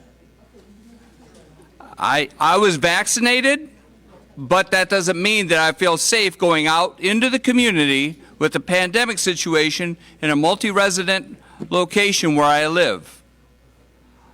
Going to ask for a write-in candidacy, I hate to say it, but that is a way around what's going on with this pandemic. And I'm not saying it's the best by any means. But if you go out and you do the work in the community, and people see you doing the work in the community, and I'll tell you, if you ever want to talk to a bus rider, they've probably seen me around. Many of the people in this room may not be bus riders. But I'm right down in the street with our bus riders, listening to the stories we got going on there. But I also know we got situations in our neighborhoods as I've watched. Thank you. Peace, Queen. That's a good question that you asked. Why are we all write-ins? Well, let me explain this one too. Ortegas Jackson, once again, write-in for District 2. The reason why I'm a write-in, I don't make excuses. We're not gonna make none. In the beginning of the campaign period, I was gonna run for City Council for District 2. But talking to my elders, they said that's not the way to go. The way to begin your career in the city. So I picked, okay, well, let me start over. Let me retract and see what I want to do. So now I say I'm gonna run for police commissioner in my district. Well, at that time it was in the middle of the process. So it wasn't like I could just switch over, go get more signatures and turn them in. So they said, well, you have to be a write-in candidate. I took that challenge to be a write-in candidate because of the work that I do thus far. I didn't want to be a candidate or a write-in candidate, but I took it because I feel in my heart that I could win it with or without being on the ballot. That was what I did.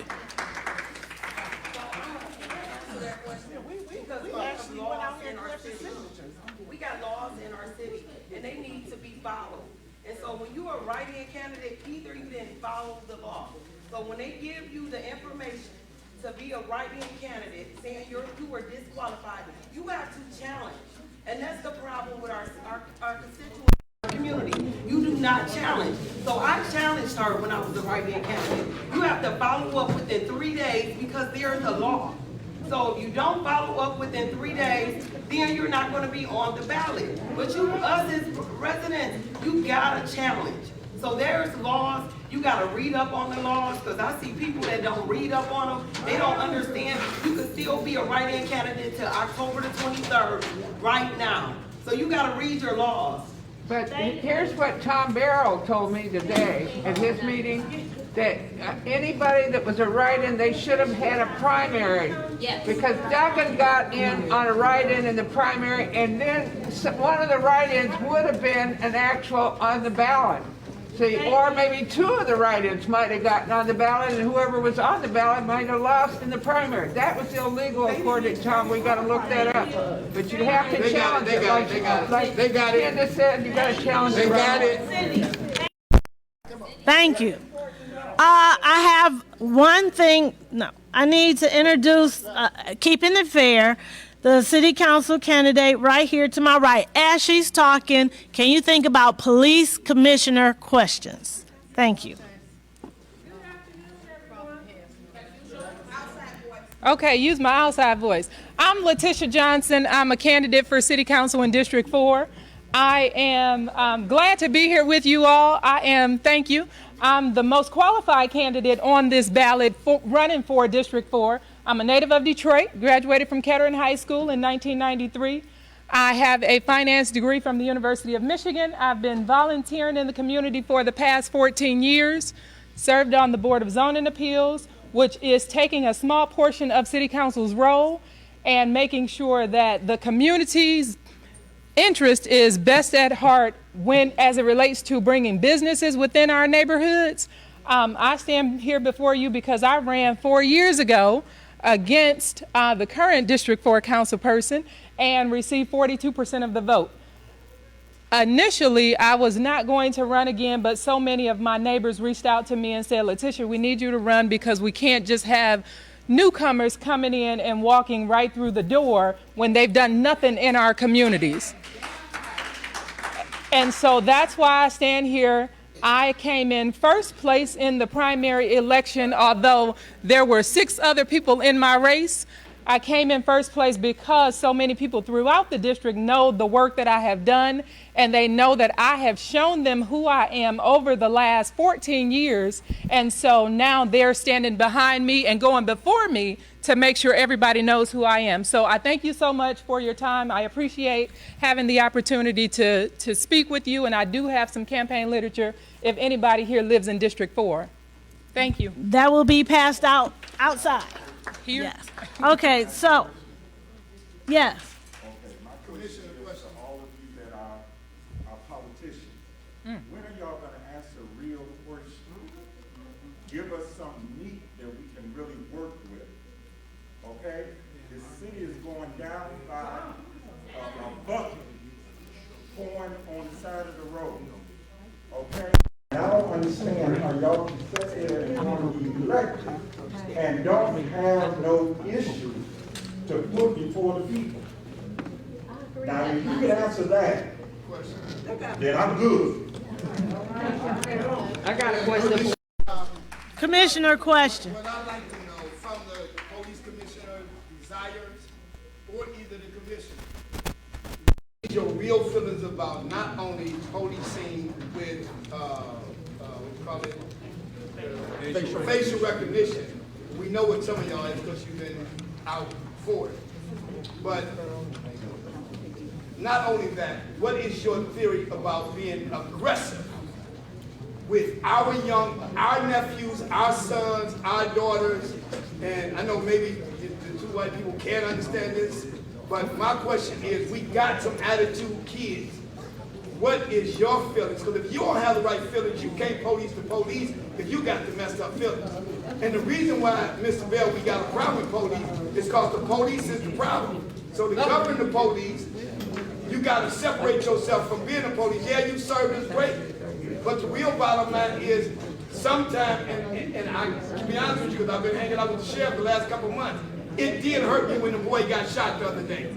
So when we get to know them, we can respect them. They won't let us. So what are y'all going to do to govern people who is really out of touch with our community? And we got issues. Now that's it. And I think if you only let maybe 2 or 3 answers, so we ain't got to be all day on one question.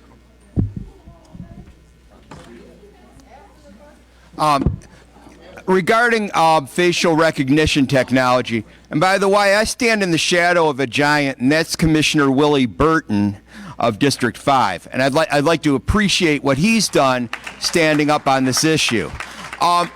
It is, and he coined the phrase techno-racism. Facial recognition technology at present is notoriously bad at identifying African American people, and we live in a city that's predominantly African American. It is just the wrong place and the wrong time to be using it.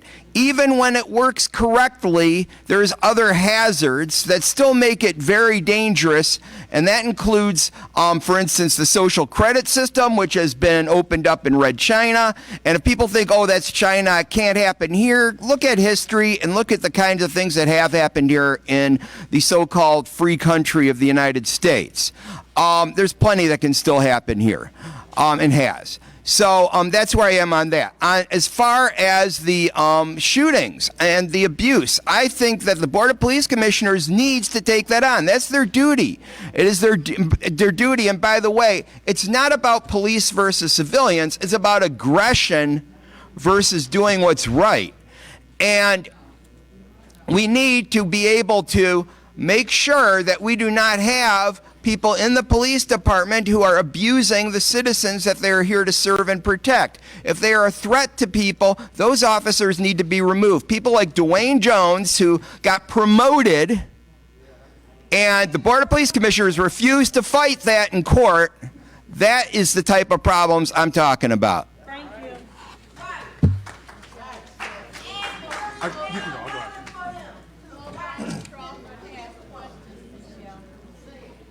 I'm Robert Olive. To answer your question, my personal opinion is a couple of things. One, we all know that hurt people hurt people. We have a lot of undiagnosed trauma within the police force, within our community as a whole. We also have an issue where we have a whole lot of people that's coming to police a community that they don't live in, that they're not a part of. So the thing is that we talking about a generational gap. We're talking about a community gap, because you have people coming in to govern a community who they're not even a part of. So we got to deal with that issue as well. Then we have to create relationships, and no relationships been established amongst the community as well as amongst the police. So we have to have a level of accountability and responsibility as community, as well as on the police as well. So my thing is to be able to work on bridging that gap and start coming up with more ways to address crime as opposed to dealing with crime after it happens. Let's start being more preventative. Now we have a question Can I from, answer hold on, Okay. from co-founder Reggie Crawford. Yes, good afternoon, everyone. Again, like I think Mr. Bell said, I don't apologize for anything, particularly being black, because I'm a retired Detroit police officer, 44 years in law enforcement. I don't call myself a police officer, I call myself a peace officer. You gotta know the difference. We don't talk about policing, we talk about communities of color, policing. So I call myself a peace officer. I was there to keep the peace among our people. 44 years in 3 departments now, and I'm not going to talk about the history of that, but in living in the city. So before I was a police officer, I was black, I was that black, and I was an activist, okay, and I'm still one today. But in reference to facial recognition technology, and this is going to be real simple and easy. If it comes up again before you for a vote, we know it passed. Some of you, or a few, we're not here, voted yes. If you voted yes, it's just a simple question. If it came up again, the facial recognition piece that was passed before the commission, how would you vote today if you're on the commission? Yes or no? No. Now, each and every one of you stand up, just say, how would you vote today? No. Would you support facial recognition? And if you voted yes in the past, state that too. Lavish T. Williams, and I'll vote no. It's just not fair. It's confusing between the black and the brown. Okay. So my answer is no. Yes or no? No. No, it's racist and misidentifies black faces 95% of the time. Wastes money. Landon Spencer. No. Ortegas Jackson. Tamara Smith, no. Stephen Boyle, no. Scotty Bowman, no. It was not even on the ballot. We never voted yes or no on facial recognition. That was the matter between the council and the mayor. We, the board of commission, initiated policy on after the fact. So let's set the record straight. Did you support it or not? Yes or no? Make it clear. Did you support it? On policy. I support policy. Yes, sir. Okay, yes, that's a yes. I'm sorry. Me personally, I don't know enough about facial recognition, so if I get taught it and I learn it, I can make a conscientious decision upon it. Okay, there's a lot of research out there, sir. I suggest you do so. I wasn't on the board either when the board voted with respect to facial recognition. What Commissioner Bell said is true. It was done by the mayor and by the city council. My personal position, Mr. Crawford, would be no. But, ladies and gentlemen, facial recognition is used by Walmart, Rite Aid, has been for 10 years, the FBI. It doesn't really, let me just finish. There are 2,700 police officers in the city of Detroit, 800 civilian employees. Whether or not they use it or not, the sheriff's office, every other law enforcement agency in the country is using it. So the question is, how do you, and I think your point was, how do you control it? Because there's really, every time you walk out the door, it exists. That's the only point. So, I'm just saying, but the answer is no, I would not. I am concerned about it.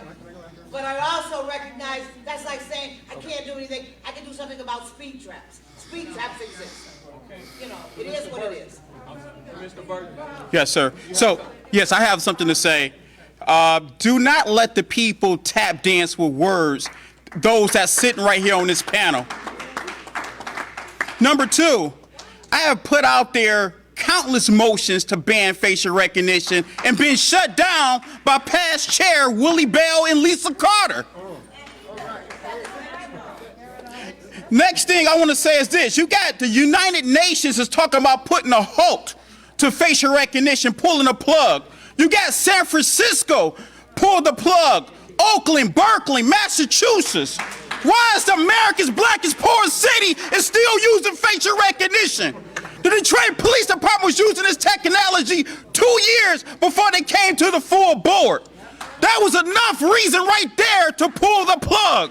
My colleagues has shut me down, has muted me countless times in public meetings, virtually. And they sitting here insulting you today with this tap dancing with words. And in Detroit, we are fed up with those that's getting money from Mike Duggan for our future, or future, change for future, whatever the name of the political PAC is. And these toying entities buying politicians every damn day. They give them chicken dinners, baseball tickets, sporting arenas and tickets, and tell them what a good job that they're doing when they selling us out with a whole bunch of bullshit. Thank you. You done? On that note, And I'm bringing my motion up to ban facial recognition at the next board meeting. on that note, for those who want to know, I'm sure most of you do know, but we've had it since the 60s. And what I mean by that, in our community, the news media, and they used to call them suspects. If they had a picture of a suspect, today they changed the terminology to a person of interest. Still the same. Right. Word game. What they do is put you on the 6 o'clock news, the 11 o'clock news, your picture, and we had a 99 to 100% identification. That's right. Because people in the community were connected to the community and the police, and they didn't want certain people in the community if they had allegedly committed a crime. And there would be that identification because they would call up the police department, hey, I know who this is. You got his picture on TV. So this racist facial technology they have today that misidentifies us, that's what we're talking about. Well, I'm just saying, there is a mechanism been in place for 40, 50 years now. Does she have a question? Okay? I do. I have a question. Okay. And this is for those that are running for district. Because it seems like every time someone sits in that seat, they are being appointed by the mayor. Yes. To me, they are not really for us. You know, I live across Livernois. I'm the little people. You know, the other side is the big shot people. You know, like Miss Linda, you saying University District. All the districts that are in our community. I was raised on Lawton and Finkel. That's I went to St. Gregory High School. Where you live at now? You saying I live on Wildermere now, 5 houses from a liquor store on 6 miles. I'm just asking a question. I just answered the question. 5 houses from a liquor store. But I'm the little people. But it seemed like they never for us. You know, I never met Miss Bernard because it's all about sitting on the board. To me, board recognition. I don't see nobody out in the community. It don't stop there on the board. You have to be out in the community talking to us. You have to put on some blue jeans, gym shoes, and come out and talk to us. I'm from Blackstone Park Association. I've been working in the community ever since I was 15 years old because my grandparents raised me. But all this, you know, you have Lavish running. You have Ms. Linda that's on the board right now. What about us? What about us? I mean, they was speeding down my street, and I swear to God, I knew they was gonna end up in my living room last night. What about us? Nobody is here to speak on our behalf. And I wanna know what is gonna change. What is gonna change in District 2? Because I don't like living in District 2. I'm sick of Detroit. What is it gonna, what does it take? I don't wanna hear that somebody is a lawyer. I don't wanna hear that. To me, that's bull crap. I don't wanna hear that somebody is a lawyer. I wanna hear what they gonna do for us in the community. You can say you a lawyer all day, but I want to know what you gonna do for us. Are you in District 2? If you're not, I'm talking about District 2. You can talk to me outside. I'm Otagus Jackson. I'm a candidate for District 2, right in. What I want to say about District 2 and what we can do about District 2. Can we respect the speakers, please? Okay. Can we respect the speakers, please? There's a speaker up. I do understand what you're saying about, well, what can we do about District 2? Well, District 2 is being worked on day by day by day. I'm over there in District 2 every single day through who I work for. I work for Ceasefire. When shootings happen over there in your neighborhood, that'd be me over there in your neighborhood. When that lady house got shot up over there by accident, that was me over there. That was me over there at that lady house, knocking on her door. Well, she didn't want to come home, but we was there. The teams that I work with, see, what it is that we always say, well, what are they going to do for us? What is they going to do for us? What city council, what the mayor? Hey, reality, we got to do for ourselves. See, you got to have those. That's when it comes back to the grassroots. It's the grassroots organizations like myself. You know what I'm saying? Like this sister right here who was out looking for stolen cars. You know what I'm saying? It takes us. It takes them grassroots organizations. They have a job to do downtown. That's where they at. You know what I'm saying? They feel comfortable sitting at that desk. That's where they do their job at. Not saying that's where they do their job at, but that's what they do. It's up to us to take care of our neighborhoods, our communities. We can't depend on the city. We can't depend on the mayor. We can't depend on that no more. Face recognition. Let me say this. Back when that first came out, I was like, yeah, let's do face recognition. I'm going to tell you why. Because it have caught people who have raped children, stole children, broken old ladies' houses, raped old ladies, got away with it. But guess what caught them? That face recognition. It wasn't the fact of them finding DNA. It was the fact of we need to see their face and we need to go get them. That was Detroit 300, the Marcus Garvey movement, Crime Stoppers, by way, all three I work for. So it takes us, it takes the community to get in our neighborhood to stop catching people from flying up and down the street over those speed bumps. It takes us. Thank you. It takes us. Thank you. Thank you. We need another question. Is there another question? This one right here. This one. Hold on. My name is D from Grassroots Detroiters. We from the Black Bottom area. Shane, 375, all of them. My question is for the police commissioner. What are you guys planning on doing with bringing community and policing together? One of the problems that we have as a community leader, and I'm having as activists, is at the community, at the police station, they coming in, they going out. So you can never get a relationship with them because you got a commander 1 month, you go on the next month, you got all kind of officers coming in, so there's never where you can get a set set learning thing with it. And now, and my other thing is, we have a problem with, we have rookies riding with rookies. They don't know the laws of the land or the layout, and they're not going to use the neighborhood. So my question is, what do you guys plan on doing about that to get the community and police to start learning one another and becoming I guess I can use the word friends. Are following the community and policing and all that, you don't know one another. So the tactics that the police use, and they are trained to be safe and protect themselves. But that's the same tactics that we teaching our children when they go out in the streets and get home safe. So we just need to know, what is y'all plan going to bring all that together? Okay, with that question, I'm going down the line so everybody have, starting right here with the car. 30 seconds, I got it, 30 seconds. Typically, the Detroit Police Department setup was called pre-academy things. I was a part of that during police cadets, reserves, chaplain corps.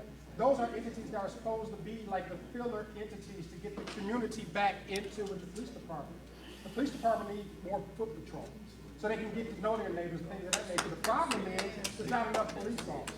But that's what needs to happen. They need to have foot patrols, they need to be more friendly and engaging, and they need to know the community in which they live in, obviously, and train that way as well. Thank you. 30 seconds, it don't work. Oh, So use your play voice. Okay. Me, Lavish T. Williams. One of the things that I do right now with the 12th precinct that help between the community and the police, I do different events with Sergeant Bledsoe, the NPO at that precinct. And what I try to do, I try to talk to the citizens and understand their issues and their problems, and then I relate it back to the NPOs. Just 2 weeks ago, I did a backpack giveaway at the 12th precinct where I brought people from the community over to the police station to let them see that officers are friendly at times, and I'm working on bridging the gap between the citizens to make them feel comfortable, such as the event that I'm doing at the 12th precinct with the seniors for a movie night, trying to get the community to come back and feel comfortable with the police, as well as the police understanding the needs of the community. Next. Robert Olive. My thought on that is, I would like to see us be able to create a space where the officers once or twice a month or whatever is realistic for them to be able to even be paid to interact or on the clock while they're interacting with the people, not in uniform, but it'd be some training with the community. I think it should be some hours for officers to interact with the community on that level. I think that's going to help a lot. Thank you. Next. Yeah, my answer is that you have to rebuild trust, and you do that by going after the officers that have these terrible records, taking seriously the citizen complaint forms that people have. When they tell you that officers are saying racial slurs to them or sexually abusing them, take those seriously. We also need to stop going after these low-level drug crimes and these crimes of poverty and start going after the serious stuff like rapes, like murders. In the city of Detroit, if you're black, you are much less likely to have your murder solved than if you were white. So all these things, reprioritizing the more serious crimes is how we rebuild that trust. Ortegas Jackson right in for District 2. Ortegas Jackson, O-R-T-A-G-U-S Jackson. And I guess at the end of the day, we have to build relationships between police, the DPD, and community. The only way we're going to do that, like you say, walk the streets. We walk the streets. But right now, that's not going to happen because you know why? They feel unsafe, just like we feel unsafe, right? So there's going to come a time where we have to come together, community-based organizations, especially over there where you at, because y'all really based over there. That's how y'all go together to the police departments. Y'all actually speak to them up here downtown. You know, so you got to have a voice. You got to have a voice. You got to speak that voice. We have to talk to the people that we want to have a relationship with. I can help you do that, bro. We got a I know you do. I can help you do it. Okay. I can help you. Thank you. Hi, Tamara Smith, community activist. I'm all over the city. I'm not just in District 1. We are the people who have the in-between, go-between between you and the police. I agree. They need to stop hiring kids that are not in our areas, that know nothing about us, and that are afraid to go out on crime scenes because they are not familiar with being taught these type of things. They didn't grow up like that. We are the ones who shut the party store down on Puritan for the Chaldean man who beat a woman, who hurt her, but the police went there and didn't do anything. We shut it down. We went there. We put our boots on the ground. Thank you. Put this hair back and get up here and shut this store down. So I agree with you. They need to hire people to do the jobs that they were paid to do, not be afraid to do. Thank you. Next. Okay, my name is Stephen Boyle. I think communication in this city is woefully inadequate. We have 33% of this city has a digital divide. That means all of this broadcasting on the internet, go to this internet site and all that, doesn't work for anybody that has that digital divide. We have to have newsletters that come out from each commissioner into their district. We have to create events where people get to know the laws that happen around them so that they can interact and understand how better to do the various things that they need to do in their neighborhood. Thank you. Next. If I run out of time, DetroitLivesMatter.org. What we could do, first of all, I'd like to echo the calls for having feet on the ground. You used to call it walking the beat. And the problem, though, is we do not have enough officers to do that. We need more of them. And by the way, if someone's afraid of doing that, hey, I knocked on every door in the 48205 part of District 4 alone, unescorted and unarmed. And so if armed police officers paired up are afraid to do that, then they probably got the wrong job.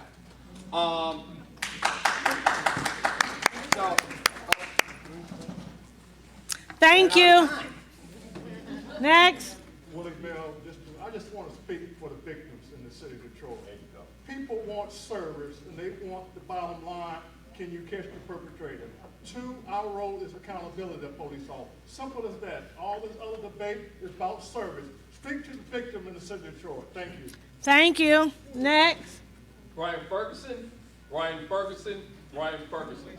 I'm running for District 1, Police Commissioner write-in. This is simple. When I was growing up, where I lived at, we had a cop on our block. They lived in the neighborhood. Why can't we bring something like that back? If you're going to live in a district and you're going to service a precinct, you got to live in that precinct. Give us 3 years here. And we can't convince you to stay here in 3 years, then you can go somewhere else. We got a bunch of houses owned by the land bank. Get a police officer in one of those houses. Why not? That's why I want to run, so I can bring some out-of-the-box thinking, so we can try to get some cops to live right here in the city of Detroit. Thank you. Next. Hi, Linda Bernard. I want to address your concern that you were stating, sir. Number one, the best way for us to get involved with the community is to do some things differently with community police officers. I'm disappointed in what's happening in the 12th precinct and the 8th precinct, both of which are in District 2, in terms of neighborhood policing. We can do far more. The chief has initiated that. What I'm doing personally is I conduct expungement hearings. Many black males in our community and women have felony and or misdemeanor convictions. They need a lawyer to go to court to help them with that. That's why being a lawyer may be important. But the point is that there's a lot that we can do in the community. I am open. Everyone. Thank you. My cell number is on my material. I only have one cell. You can reach me anytime. Text me. Let me know what's going on. I'm on it. Thank you. My community. And it has been for more than a year. Thank you. Thank you. A year. Next. As a police commissioner that represents District 5, over the years I have tried to bring the police and the community together when we talk about mental health. In 1997, Governor John England has shut down 16 mental health hospitals right here in Michigan. So I have held town hall meetings with the 7th Precinct when Commander Hope at the time was a captain. And also worked closely with bringing our neighborhood police officers to be part of those meetings as well as community activists and social groups right here in the city of Detroit. I'm going to continue to do a little bit more of that in the upcoming year going forward. I also spoke up when... Thank you. Thank you. It was 30 seconds. Thank you. Willie Burton. Willie Burton. City, that was for the police commissioner. Question. Yeah, it was 30 seconds. That's the timekeeper. I just said our community repertoire is stressed. We got all kind of chaotic things going on in the city and the country. come back to our city, respect our city, have the police move back into our city. All the people that live in the city, on the city council, all the people that work for our city should live in our city. We had a law, they abandoned, they overruled that law so long, and we need to bring that law back. Thank you. Live in our city, work in our city. Thank you. You have a question for the commissioners? Okay, this will be the last question. This one now. As long as it's a commissioner question. It's a commissioner question for sure. Thank you. I'm gonna stay on point. Thank you. All right. As you guys mentioned, you want to bring back foot patrols and you know that there's not enough police officers. Also, you said that the police officers should live in the city. Well, when Dennis Archer was the mayor, he's the one that dismantled it whereby and with the state reps and the governor, at that time, John Engler, that they could not or did not have to live in the city. What would you do to make sure that you could get to the state legislature to make them return solvency back to the police department in Detroit?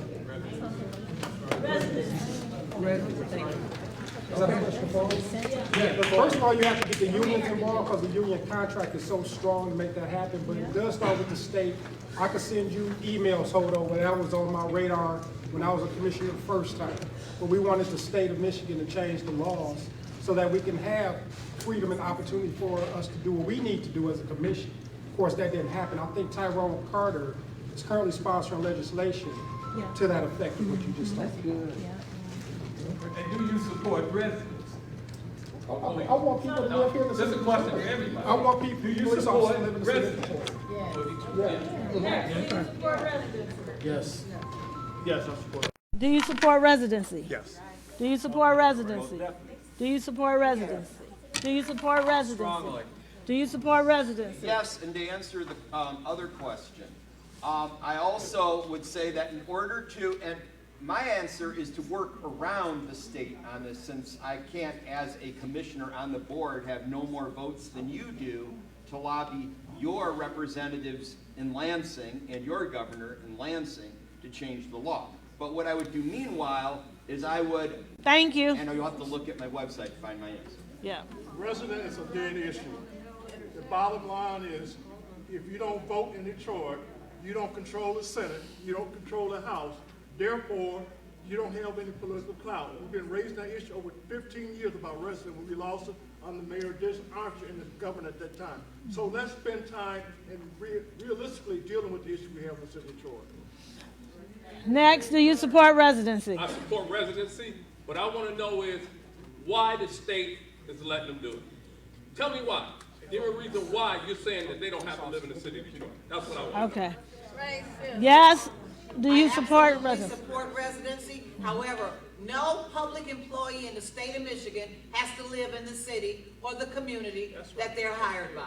Whether you can work in Oakland County, live in Detroit. It doesn't matter if you work for the police department or any other department. There is no residency requirement, as you pointed out, in the state of Michigan. That's just the way it is. And they do that because they think that helps them, in fact, get the best talent in the region. Thank I don't you. agree with that. I don't agree with that. Thank you. Next, do you support residency? Born here and have lived here my whole life. Thank you. In District 2. Next. Absolutely, I support officers living right here in the city of Detroit. So I support residency, yes. What we as a Board of Police Commissioners can do, we can sponsor a resolution to go to the state on changing that law for officers to be able to live in the city. But you heard a lot of people here today spoke out on issues on residency as well as facial recognition. I'm going to put a motion together at the next board meeting for the board to create a resolution to go to the state on residency as well as Thank you. on facial recognition. Thank you. We have another question. Thank you. Thank you. We have another question. Thank you. And our last question from this citizen. Louder so they can hear you. I know everybody needs insurance to drive a car, but on 7 Mile and Gratiot through Hayes, cops just there taking people's cars, pulling them over, even if they look suspicious. They waste another 45 minutes waiting for a tow truck when they can be actually doing real crime work. That's what you need to put on the board. So do you have a question for the commissioners? Yeah, when they gonna do it? Oh, okay. Okay, so his question was, there's a trap on 8 Mile that Detroit police officers are taking citizens' cars, whether they're driving illegally with the proper license plates or not. His question is, what could the commissioners do about it? That was his question. Oh, 7 in Gratiot. Number one, and at the meeting on Thursday, we can request a report on the stops in that area, find out what people are being stopped for, why those vehicles are being taken. If they're being taken, they're usually taken for one of two reasons. Either you don't have a license or you don't have a license tag. You could be arrested at that point, obviously, for not having a legal license. Many people have a suspended license. When you're stopped, the car is confiscated at that point. But you get it back. It's impounded, but you can get it back. Thank you. Thank you. So I am going to be wrapping this up. So I'm going to turn the meeting over to Theo Broughton. Hold on. Can you hold on? Respect. Hold on. I barely talk. Hold on. Hold on. Theo Broughton, who is the co-founder with Reggie, will finish this off. And for those of you who didn't talk, if they don't get to you, you can hang around and the citizens can ask you their questions that they may not feel comfortable standing up and ask. Because we didn't want this to be a swing set going back and forth. The citizens came to get an answer, and we want to respect everybody's time here. And thank you for being here. I thank you, the candidates. I thank all of the citizens and the voters. These are voters here. And what we don't want is to be combative. We want to ask questions, we want to hear answers, and we want to respect the time that the timekeeper has given. So I thank you. My name is Michelle Broughton, and I'm turning it over to Theo Broughton and Reggie Crawford. Thank you.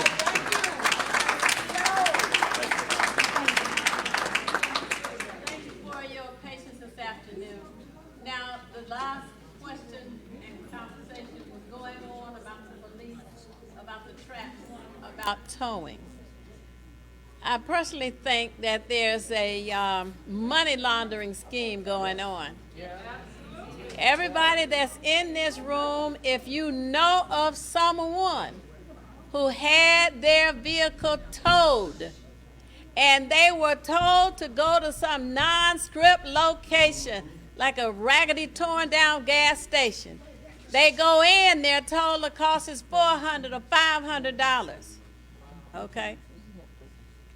Here's my credit card. We only take cash. If they only take cash, that's a red flag.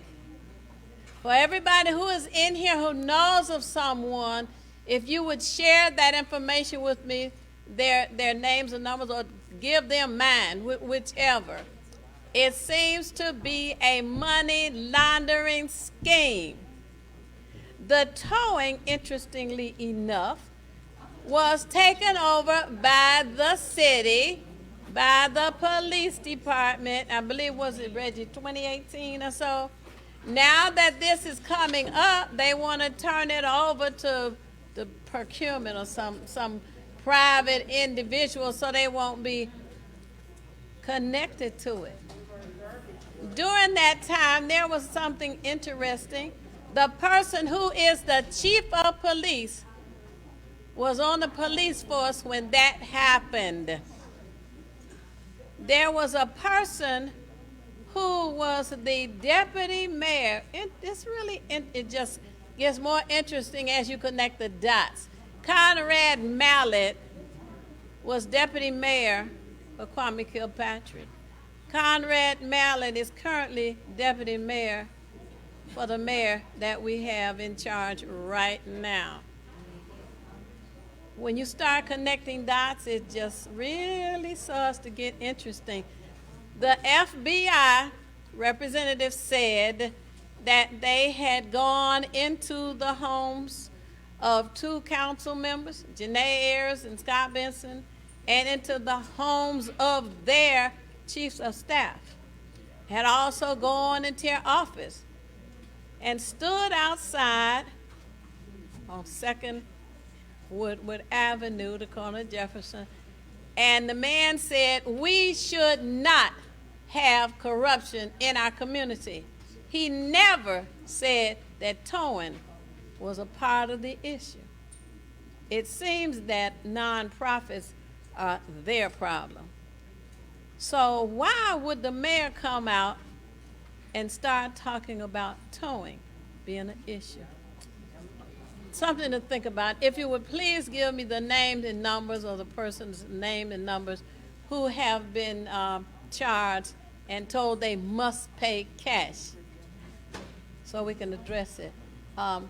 Co-founder Reggie Crawford has something to say as well. Yes, I just want to, I guess you say, clarify or bring the truth to some things here. When we talk about the abolishment of residency, and I asked the question, would you support bringing back residency? That's exactly what I meant. Because in 1999, I drove to Lansing twice on my own as a Detroit police officer. Took the day off with residency when we were fighting against the abolishment of residency in Lansing. People came busloads from all across Michigan. They wanted to abolish residency, police officers and firefighters.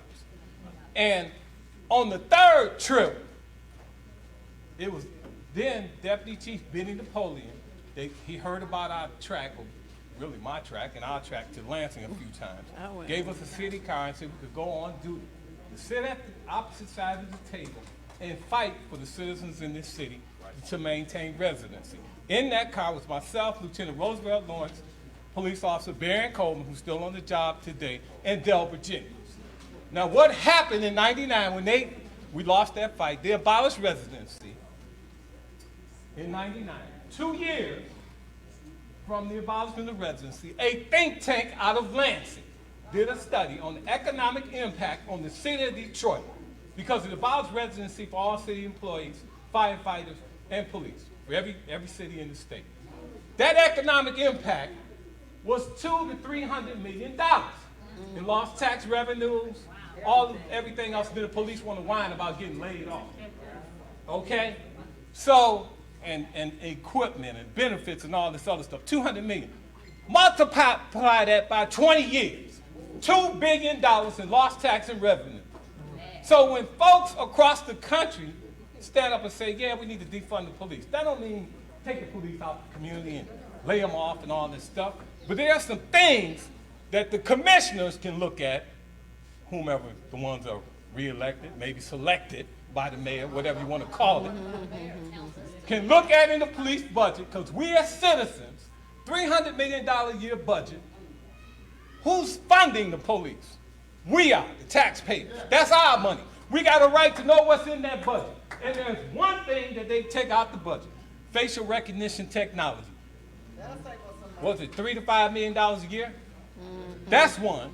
2 is, years ago, Joanne Watson, Honorable Queen Mother Joanne Watson was on city council many years ago, and Sharon McPhail. Even goes back beyond that, because I went to then the police commission and talked about this. They have a drug forfeiture fund.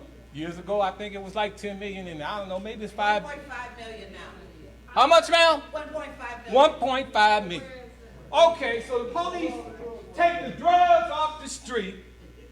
Okay, they're supposed to turn them in. Sometimes they put the money in the drugs, back on the street, put the money in their pocket. Oh, we're going to talk real here. But what I talked about was, and now it's 1.5 million. So that forfeiture money, 1.5, y'all keep the 0.5. Take the 1 million, put it back in the community to treat the addicts. That's right. Rehabilitate the addicts. Give them a place to stay, educate them, and help them get a job. So they become productive citizens in this city. Defunding the police. You look at that, but they don't want you looking at the budget. There's not a police chief in this country or a sheriff in this country who wants you to look at their budget and tell you how to spend the money. Those are 2 areas.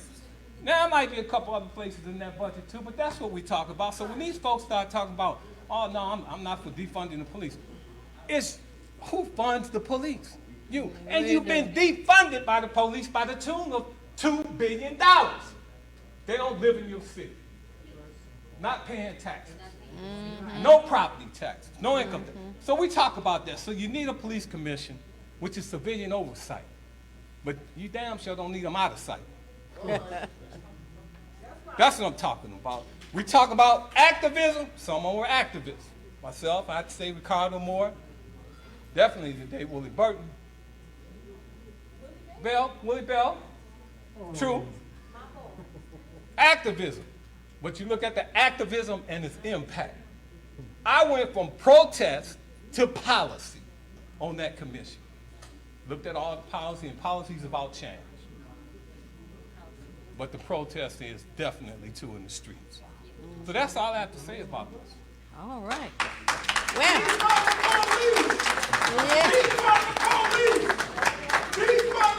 Do it differently. I want you all to know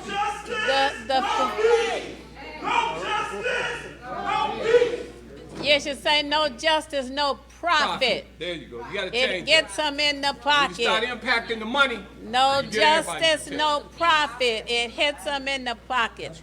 That's what you remember. I want you all to consider joining Hood Research. It's just $20 a year. It's $300 a lifetime. But think about what we do, how long we have been in existence. Next year's 30 years. So we look forward to you joining us.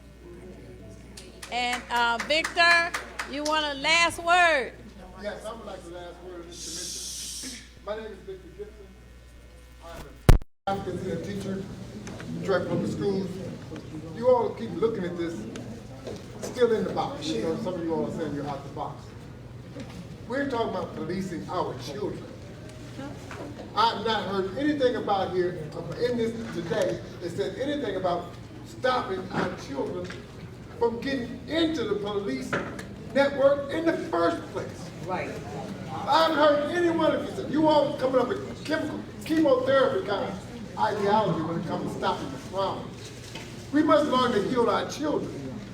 We must learn to go back and teach our children what respect, what a law is. Say it, say and it. An unjust law is no damn law at all.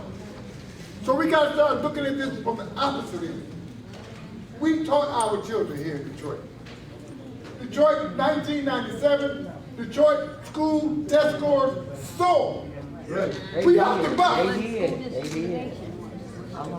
since that time, you let them come in, take over our schools for nothing, drive us back, and take away our ability to educate our people, not just our children, but our elders too. That's right. You all have forgotten the idea of struggle. It's not about getting a job. It's not about imprisoning mental health. How is a black people living in a polluted ideology called the United States of America, how in the hell are we supposed to be able to blossom in polluted soil? If you're going to address the criminality, address it from the very root of the problem. Our children are doing these things. You all don't want to look at it. And the last word I say, if I hear one more person say, kids these days. If I hear that one more time, I might cuss you out too. It's not kids these days. It's adults these days. They're raising, we're raising. And by God, if you all keep playing this game about what education is and who needs to do it, I don't need police officers, I need school teachers. I need somebody to come in and help me heal our children. We don't have to worry about too much policing if we heal our people. You all quit playing like you're brand damn new. And I mean that. Now we came up here answers, but damn we came here to give something. And you all quit playing this back and forth swing set. I'm on the man's side, I'm on the people. Cut that out, ain't but one side. Say it again. One side. Say it again. Now I'll leave you with this, because I'm so tired. There are only two kind of black people in America. Africans and Afrikaners. They can't understand it. They can't remember it. They can't learn it. They can't believe in it. Those are what you got to worry about. Now, if you don't put conscious people on everything, fire department, hospital, you don't put conscious people there, then all this stuff y'all doing, It don't matter. don't matter. Don't mean, I'm sorry, Mr. Bill, I didn't mean to say that. That's okay. There's only 2 people running for mayor in the city of Detroit. Absolutely, absolutely. And the one who can was here with us this afternoon. There's Jerome Shell. Are you here somewhere? Okay. We had some announcement. You had an announcement? Brief. Hello? He's coming. He's coming. Okay. Well, while he's coming, we need to have the Blue Pigs. They don't have to be called that anymore. And a young man by the name of Brian Fountain, who may have retired by now, was a police officer. I don't think he's here. He was a magician. He would go around to the schools and meet the young kids, build a relationship. So did the Blue Pigs. You can thank McKinnon for disbanding that. It doesn't have to be that style, but young people are also impressed with entertainment, with music, with songs, and they need to have something else that is positive in their life. And someone talked about our young people getting to know, and the adults as well, getting to know the police officers. As a matter of fact, the mayor said he has some money to hire some, so we got to start encouraging people to join it. Go ahead, Jerome Shell. My name is Jerome Shell. You got to speak up louder than that. Is the mic on? Just outdoor voice. Just outdoor. Just Okay. Well, I didn't want to take my mask off because I'm fully vaccinated. Fine, but take it off on I'm speak fully- and put it back on. I'm fully vaccinated, but I want to remind everybody that the virus only protects you once you get. You got to speak about your issue. Okay. Well, let me speak about my issues. Let me speak up. Okay, I'm gonna take the mask off. I didn't want to, but I'll take the mask off, only because of the virus. This old lady appreciate it. Okay. Thank you. My name is Jerome Shell. I am a member of the National Action Network. My platform is called Black Lives Have Value. And I represent the streets of the United States of America. And basically, what we do is we just want everybody to be on the same page. We want everybody to know that history has been written. I recently ran into a historian, and I was shocked.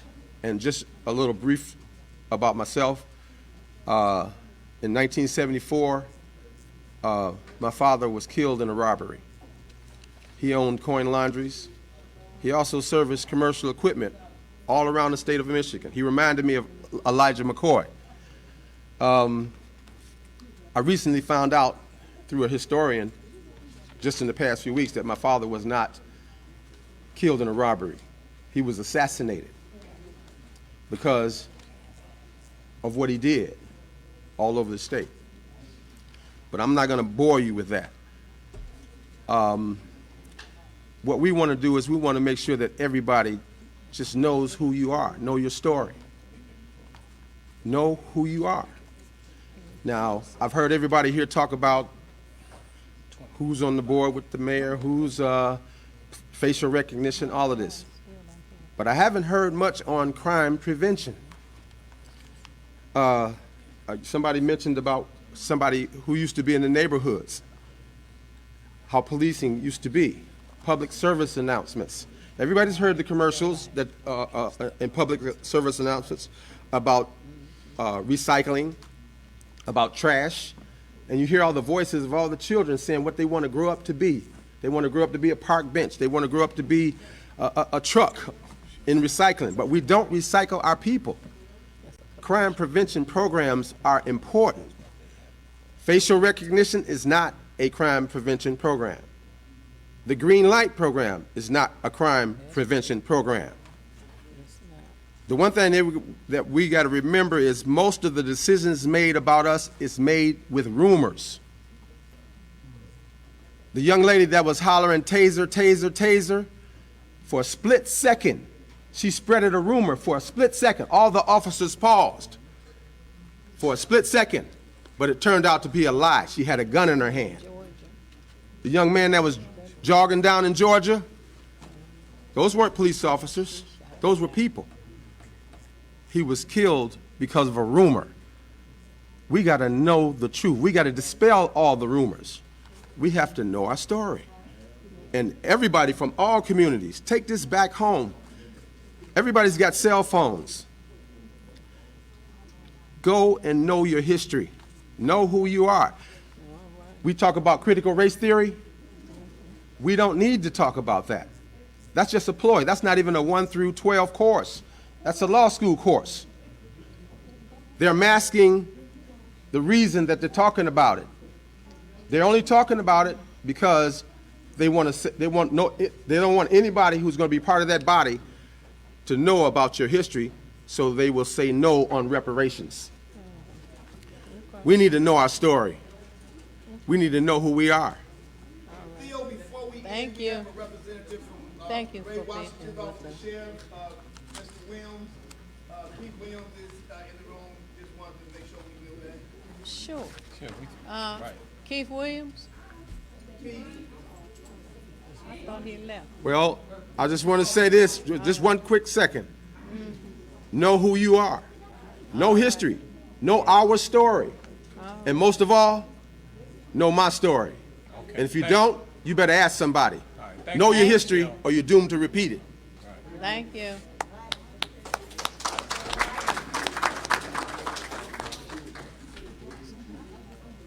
Gary, Keith Williams over there with you? He's coming. He's walking up. Oh. Just acknowledge your office. Yeah. Let them know we got some friendly sheriffs. And you hiring. All right, Keith. All right, Keith. I love Reggie Crawford. That's my man. That's right. Love Reggie Crawford. Yeah. You might tell him I'm the president of the sheriff. Yeah, the president of the sheriff union too. Right. I represent Ray Washington, the new sheriff, and I'm the director of recruiting. I go into the high schools. I'm in the community. We got to have each other working together. Okay, I know we got some bad this, we got some bad that, but the most important thing, people want to be safe. We're running a special operation in the precincts right now. Speeding, drug houses, doing everything that we can to help DPD. And you ought to see the people that come out and talk to us about they're happy to see us. So when you start talking that craziness about defunding the police and all that other stuff, we need to be in a rehabilitation standpoint from how we work together, how we love each other. I'm just, like today, I was talking to an elected official about reparations. So I asked him, I said, "You're gonna give me your support?" And he says, "Send me a letter." And I looked at him, I said, "The word reparation, do you understand what the word reparation means?" I said, "You are elected by us, 85% black city, and you don't know your history and know what reparations all about." So all I'm saying is this: I'm tired of coming to meetings, we're hollering at each other, we arguing at each other instead of loving each other and trying to figure out how we can solve the problems of African Americans. Yes. All right. In the last 4 days, I just found my history about my family. Everything was a secret, but Ancestry.com told me some truths, and I just wondered how my grandfather had to leave Cordell, Georgia, because they was gonna kill him. I done heard many stories like that from Cordell, Georgia. I done heard stories about lynching. I done heard all of that stuff. Now what do we do to solve the problem? The past is the past and the future's in front of us. And what do we do about it? We gotta correct this. We gotta elect people who have ideologies and how we feel about our communities. I'm sick and tired of people running for office with not a plan, don't know how to get a plan. All they want to do is get elected to office. And I'm going to leave you with this. I played high school football at Henry Ford. And I was never left the Homer Street only to go to high school, Henry Ford. But I made the football team. And so one game, we had a game up in Bay City. They had a team called Bay City Central. I get down this road, there's a bunch of riding down this road, and I seen the stadium, I said, damn, look at all these lights. I said, I ain't never seen a stadium like this. So I get into the locker room. Anybody play football know you put your little glare on the eyes. I go in the locker room, come back and go through drills. I couldn't catch the ball because I couldn't see the football. And so this is what happened. So they got up on us by 21 points. All this was, this was all set up. But when the coach came into the locker room, he said this. He said, instead of y'all being in the playbook, y'all got caught up in the lights. Black folks, stop getting caught up in the lights and let's get back to the fundamentals. That's right. How we treat each other, how we help each other, how we love each other, and how we can move each other in the right direction. And I'm just telling you, I'm just tired of hearing this squabble all the time. Different groups hate you. We're all black. What's the problem? Slave got you that bad that you can't control your feelings? It's bigger than that, folks. It's bigger than that. We got to get back to loving each other. Coleman Young is turning over in his grave right now because all this stuff, we don't control our destiny. They're controlling us. We're bigger than that. God bless everybody. Thank you. Okay. My recruitment number, you can call me at 313-657-8962. We got jobs in the, we got a new facility coming. I'd rather see more schools than a brand new jail, but you got some bad folks out here that need to be incarcerated, okay? But 313-657-8962. God be the glory. All right. Now you want to talk about a black man with conscience. Hear my voice where you are. Take a train, drive a car, hop a freight or grab a star. Vote for Adams. From the hill to the shore, rise the wind to the voting door. Turn the highway to dust. Change the law if you must.